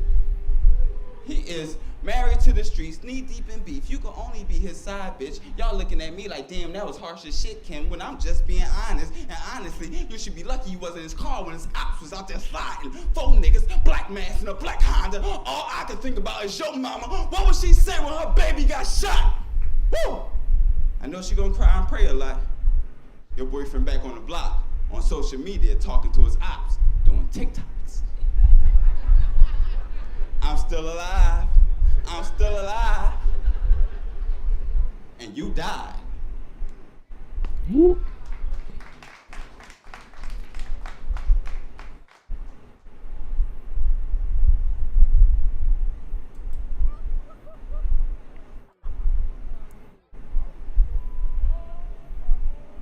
Yes, that's more powerful when it's big.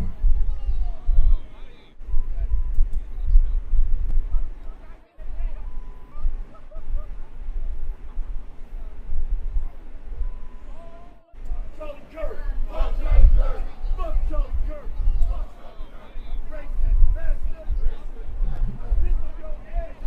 Both the students on the side got expelled. Oh yeah, Kevin Jones or something. He say a comedian, but he's a poet.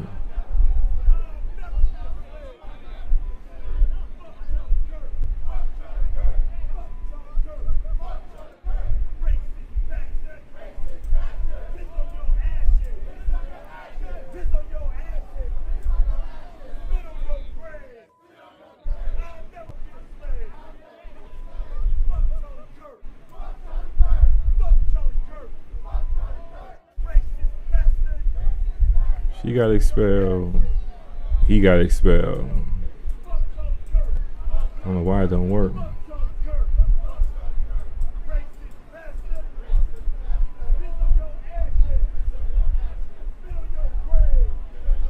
Yeah, this is just a montage of the protests, and I think what went with this was to prove that people were indeed saying that. And then this is what Lenon was saying. Where is it? Oh, that's just the title. Okay.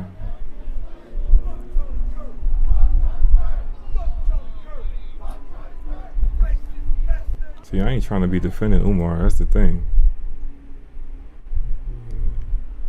He deserves a lot of his criticism. Just not every day.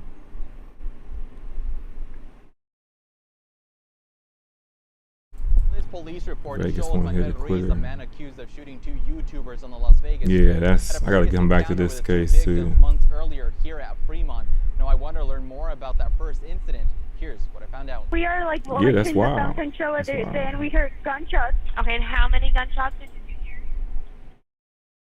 I think he'll eventually talk about it. He get a little pressure, but it doesn't occur to him that that's relevant. And they're trying to blame black people, trying to connect it to black people online. It's like, man, you don't give a shit.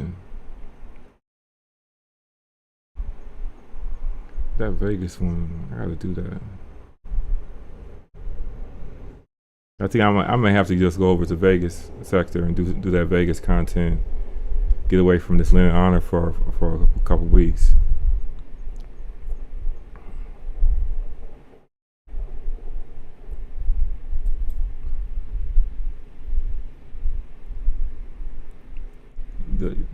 Are you if you familiar with the Finney and the Legend and the Bellagio shooting?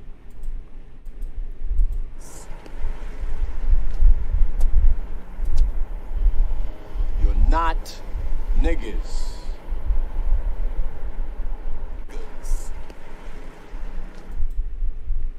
I could watch some Speakeasy. How about that? This is the one that started it all.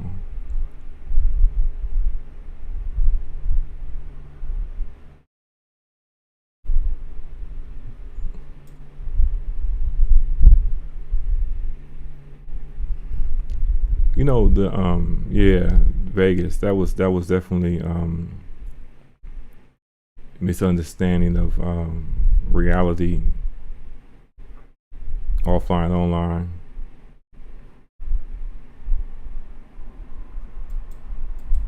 I want to hear the other Ken Jones poem. We got another one. She loved drug dealers and We got the other one. I don't know how to be a father.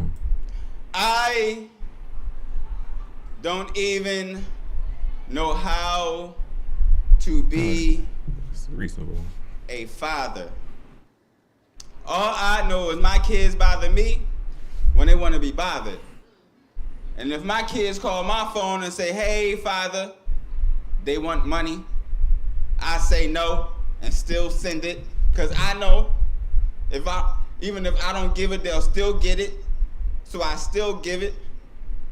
But bill collectors calling my phone like, nigga, you ain't got it, then go get it. It's so vicious. Stuck doing doubles at work like I ain't this talented and so gifted. It's so different. Watching your dreams go down the drain just so your kids can live it. Imagine doing all this and your kids still don't listen. Coming home late from work like, didn't I tell you do them goddamn dishes? And put something on your feet before you enter that goddamn kitchen. I tell my son about the streets. But in one ear and out the other is how he listened. And my question to y'all is that I actually felt a mission and my son was to go to prison. Like I ain't tell him. My father look at me like neither one of these niggas listen.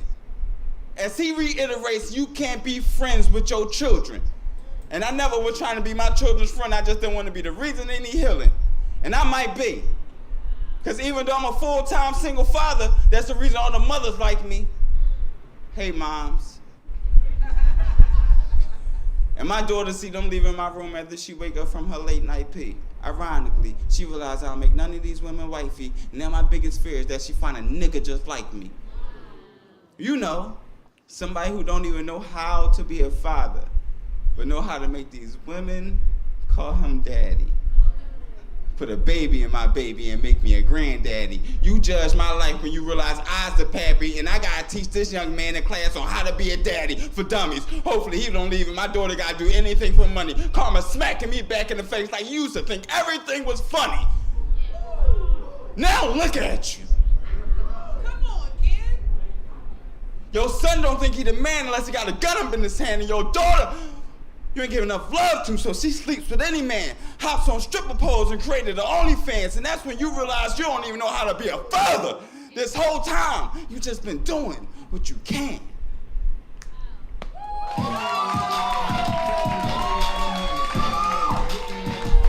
Yeah, the killing is the truth.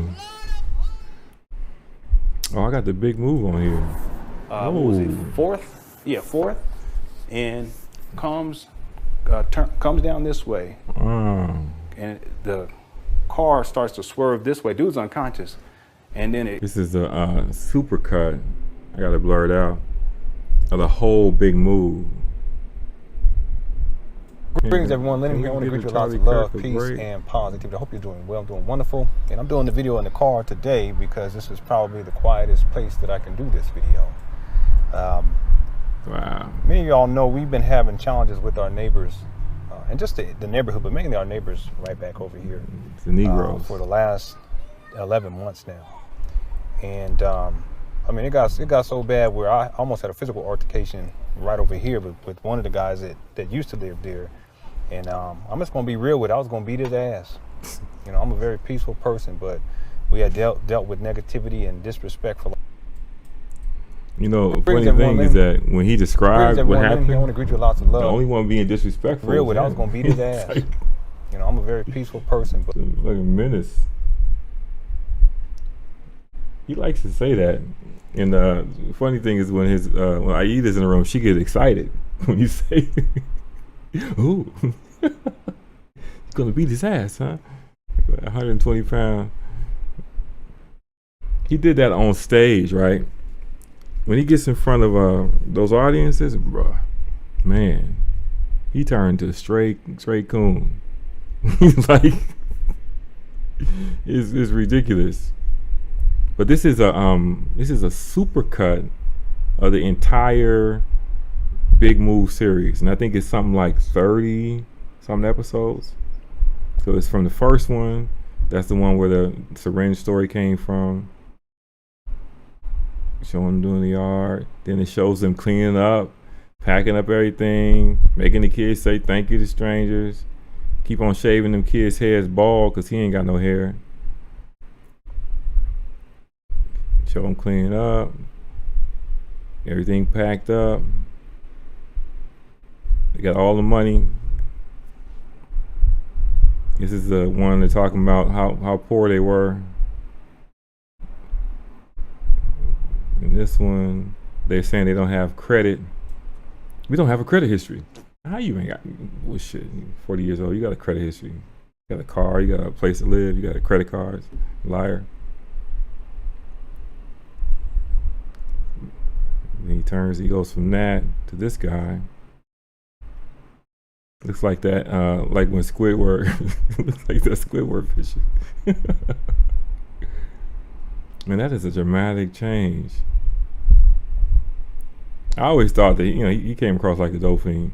So this is episode 15, where they found the kid outside, made a video about it, and them giving the kid to the police. And then this is 9 months later, episode 16.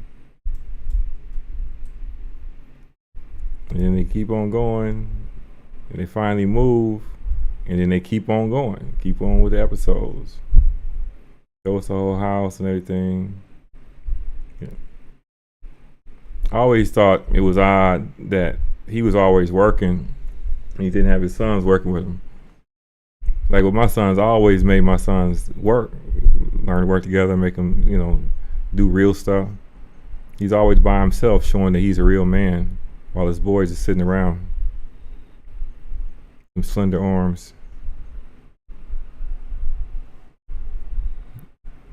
And she showed us the house. This is all the gifts that people gave them and saying thank you again. And so this is where the real thing, Lenon Honor's longest running grift, it's not a scam, it's a grift, is birthday presents. They have a list of stuff and they call birthday planning. They go over what they want and then people send them the gifts. They have 5 kids. They have a birthday for every birthday. They give all 5 kids gifts. And they're always begging, low key begging. So even after the big move was done, these are all birthday planning, showing the stuff that they want.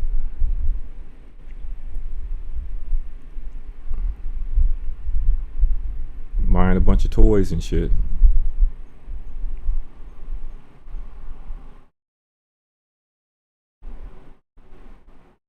And then that's the end of the big move. It's all in one video. Say 11 hours and 29 minutes.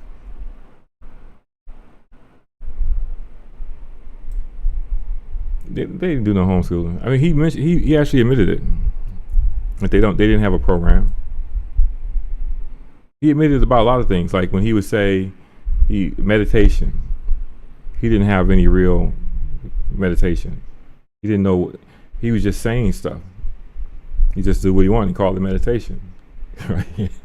They did what they wanted. They called it homeschooling, but they weren't homeschooling. And the only way I know is because he said it.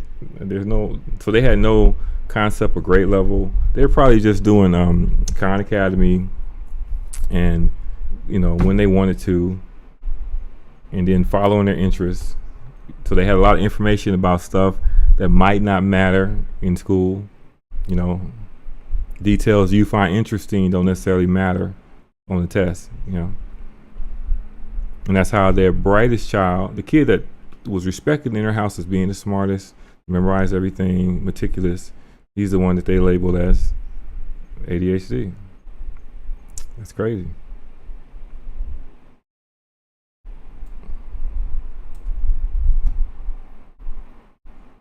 The big move has been done, but the financing for the big move is kind of the only thing that needs to be done again. I really Be Accountable's video covered it pretty well.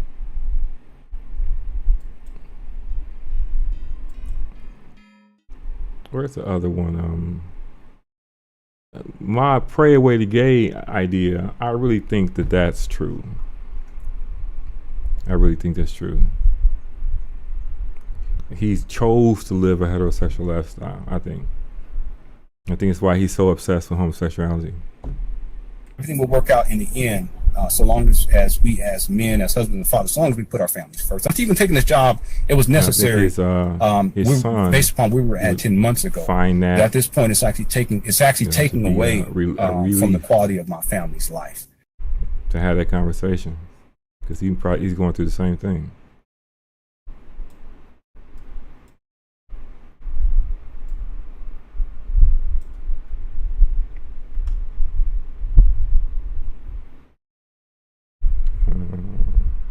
Where's Studio A? Umar and Lenon. Fair Use, Show True Season 1. What's that? Comeback is a setup for a comeback. Every setback is a setup for a comeback. Every setback is a setup for a comeback. Every setback is a setup for a comeback. Every setback is a setup for a comeback. Guys, when I tell I was watching Umar Johnson at universities. I'm like, man, his reception is crazy. That Snow Bunnies Never thing he got crowds on that. And that's the thing with the least amount of substance that he's ever said. But he's super popular with young people. And he's saying nothing. I mean, I actually heard him, they asked him about reparations, and he released some gibberish about giving black people their own ports and 20% of the gross domestic. Like, what are you talking about? None of the stuff he's saying is doable. Like, just saying stuff.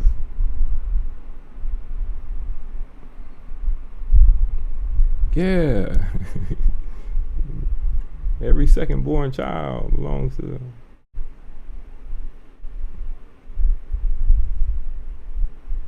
But there's a picture of Lenin that makes it all clear. And I think it's inside of this group.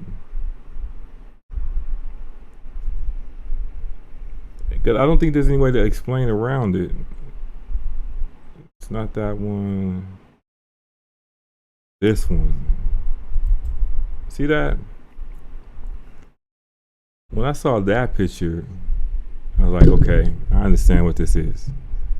I get it. And it's not just about what he's wearing. It's about where he is.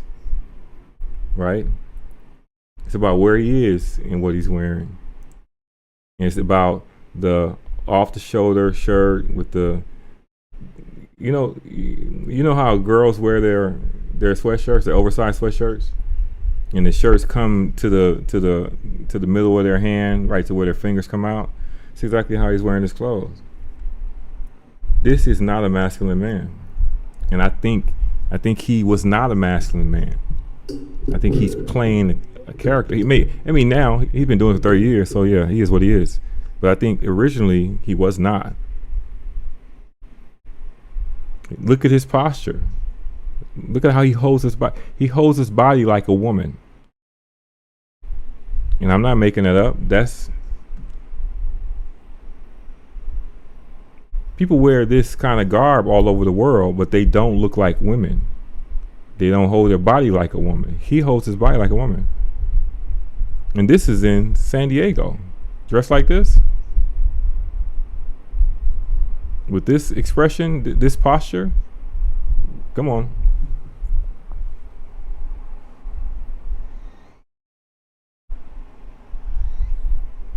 And so it's everything he is a function of her. She's the thing that makes him into whatever he is. He keeps on talking about, I'm a man. A man does this. A man does that. A man does. Yeah, okay. You sound like you're really trying. Most men are just men. You don't even think about it. You don't even say the word man as a man. How often does a man say the word man?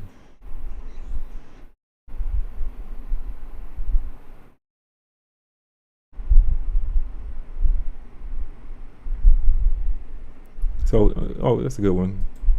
Those are Lenon Honor's coaching rates.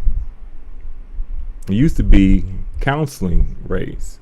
He changed it to coaching after he got some pushback. Because there was a person, I heard about this one. This is one I don't have a primary source of this one, but a person that he allegedly counseled, and he gave her horrible advice, and she came and complained to an actual therapist. But the therapist that said that is actually a terrible therapist. So I don't know how to take that. No, $350 for 4 hours. 4 hours. He wants you to buy a block, but it's 30 minutes is $50.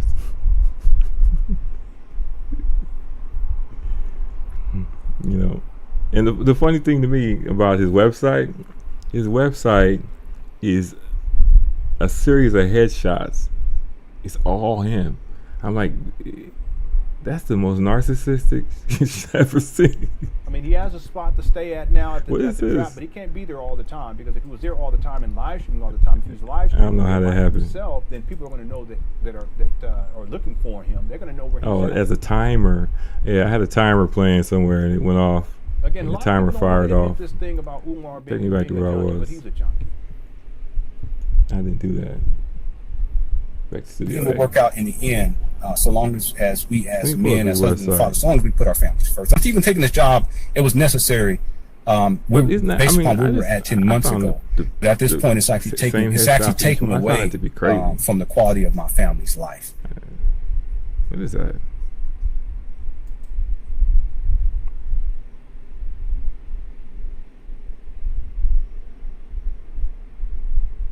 And how is this streaming? Doesn't even say it's streaming. Okay. Let me get this website up here. I want to see the marketing part too.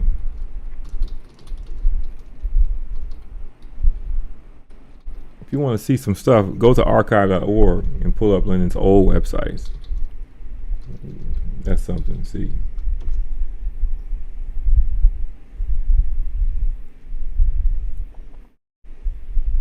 Yeah, there we go.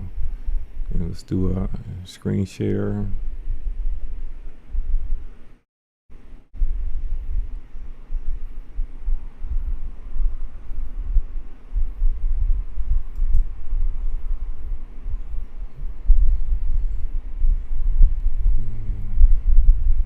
Source, window capture.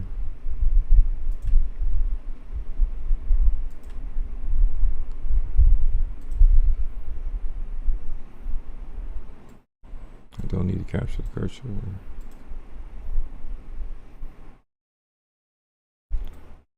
Cut that down. Blow that up. Transition. So the website.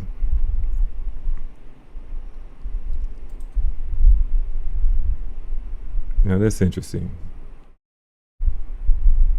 Because let's count the headshots. Let's see, 1, 2, 3, and 4, 5, 6 pictures of Lenon. 7, 8, 9 pictures of Lenon. 10, 11, 12, 13 pictures of Lenon. 14, 15, 16, 17 pictures of Lenon. 18, 19 Lenon. 20, 21, 22, 23 pictures of Lenon. 24, 25. Bro, how many pictures of yourself you need? And this is where he's still selling his conspiracy theory stuff. So all those perverted films, What Lies in Plain Sight is a perverted film. The Workings of Evil, perverted. Be the Jerk, perverted. This one is homosexuality and pedophilia.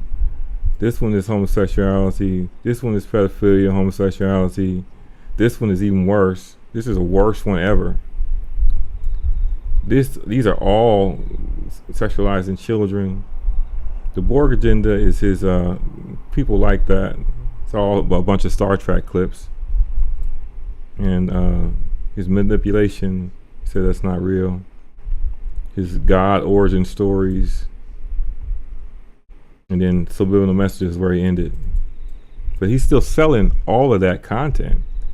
That's why I say he still believes that. Otherwise, he would throw it out. He wouldn't want it in circulation.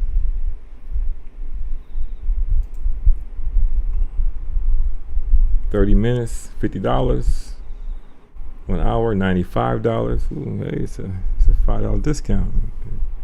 2 hours, $180.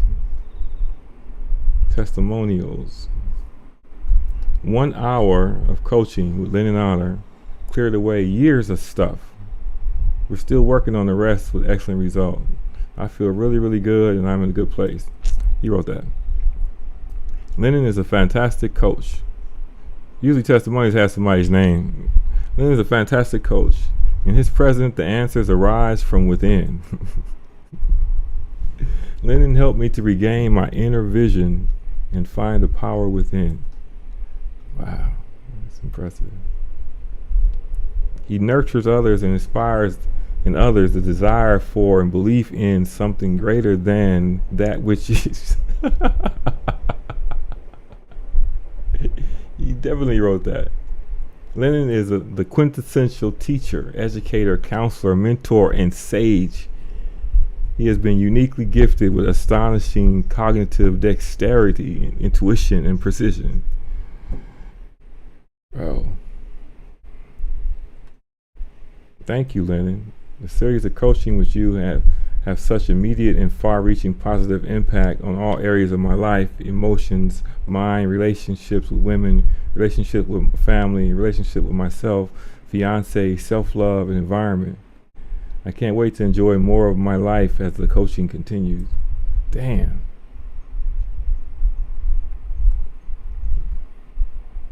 Now I wonder, did this always say coaching? I think it didn't. It used to say something else.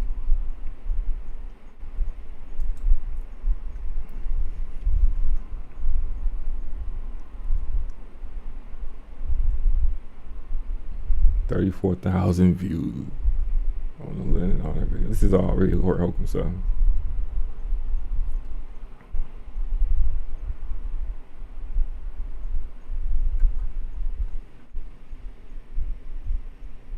It was hot. I didn't even put the best parts in this. I cut out some of them.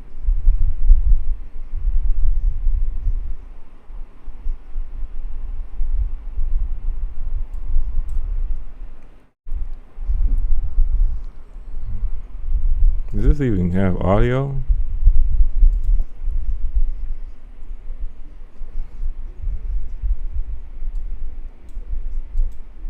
No money.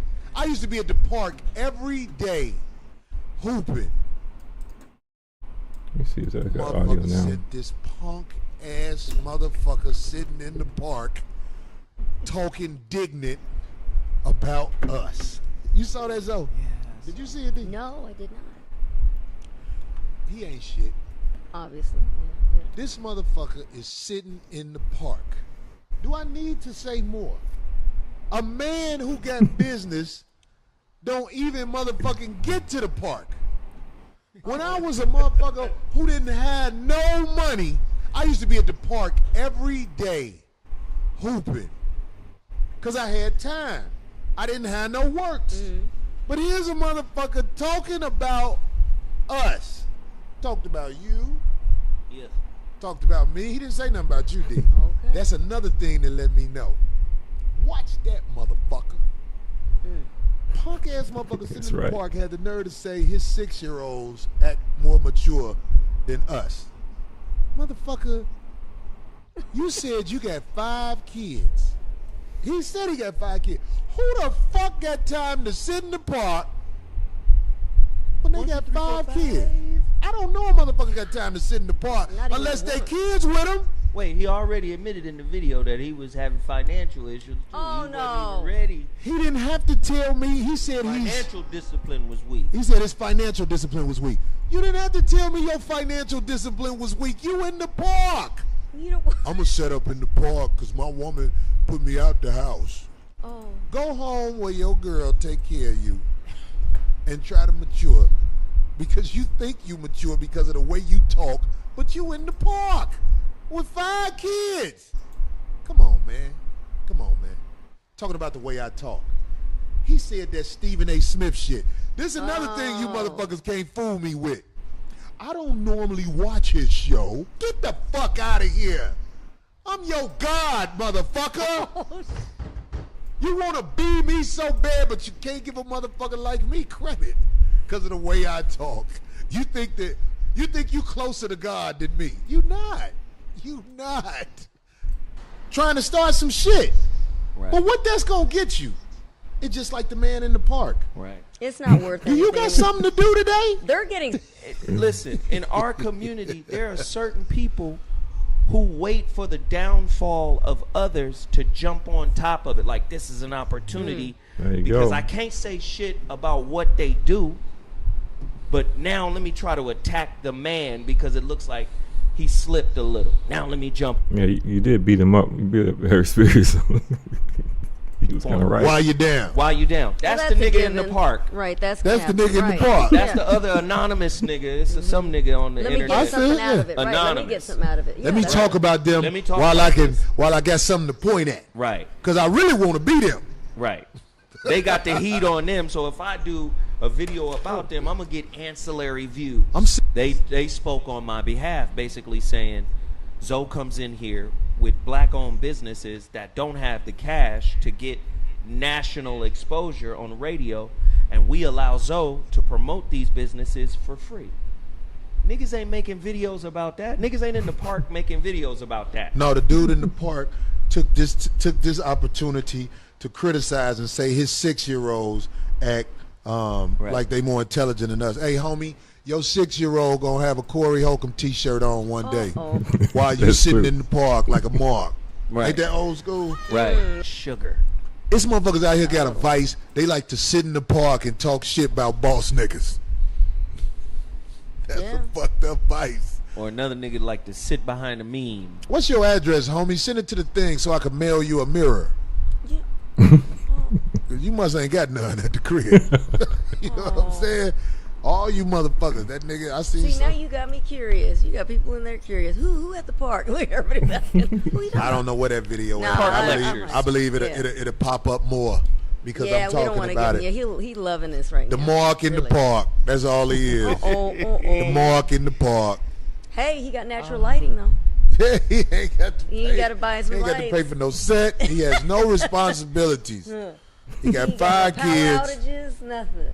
I know you live with a woman, dude. I know you do. Okay. I know you do. I know that type. Didn't I nail you right, didn't I? He's somewhere like, he been following me. No, I ain't been following you. I know what kind of nigga He ain't even mad about it. He's probably happy. He's probably loving it. Anyway. I don't even know how long we've been talking. It was dedicated to that bust-ass nigga in the park talking shit. With your supposed to be intellectual ass. Come on with the beat, Frank. Hey, another beat by my man X, right? X, yeah. X, we got to get your ass down here in the studio. We gonna do some amazing things.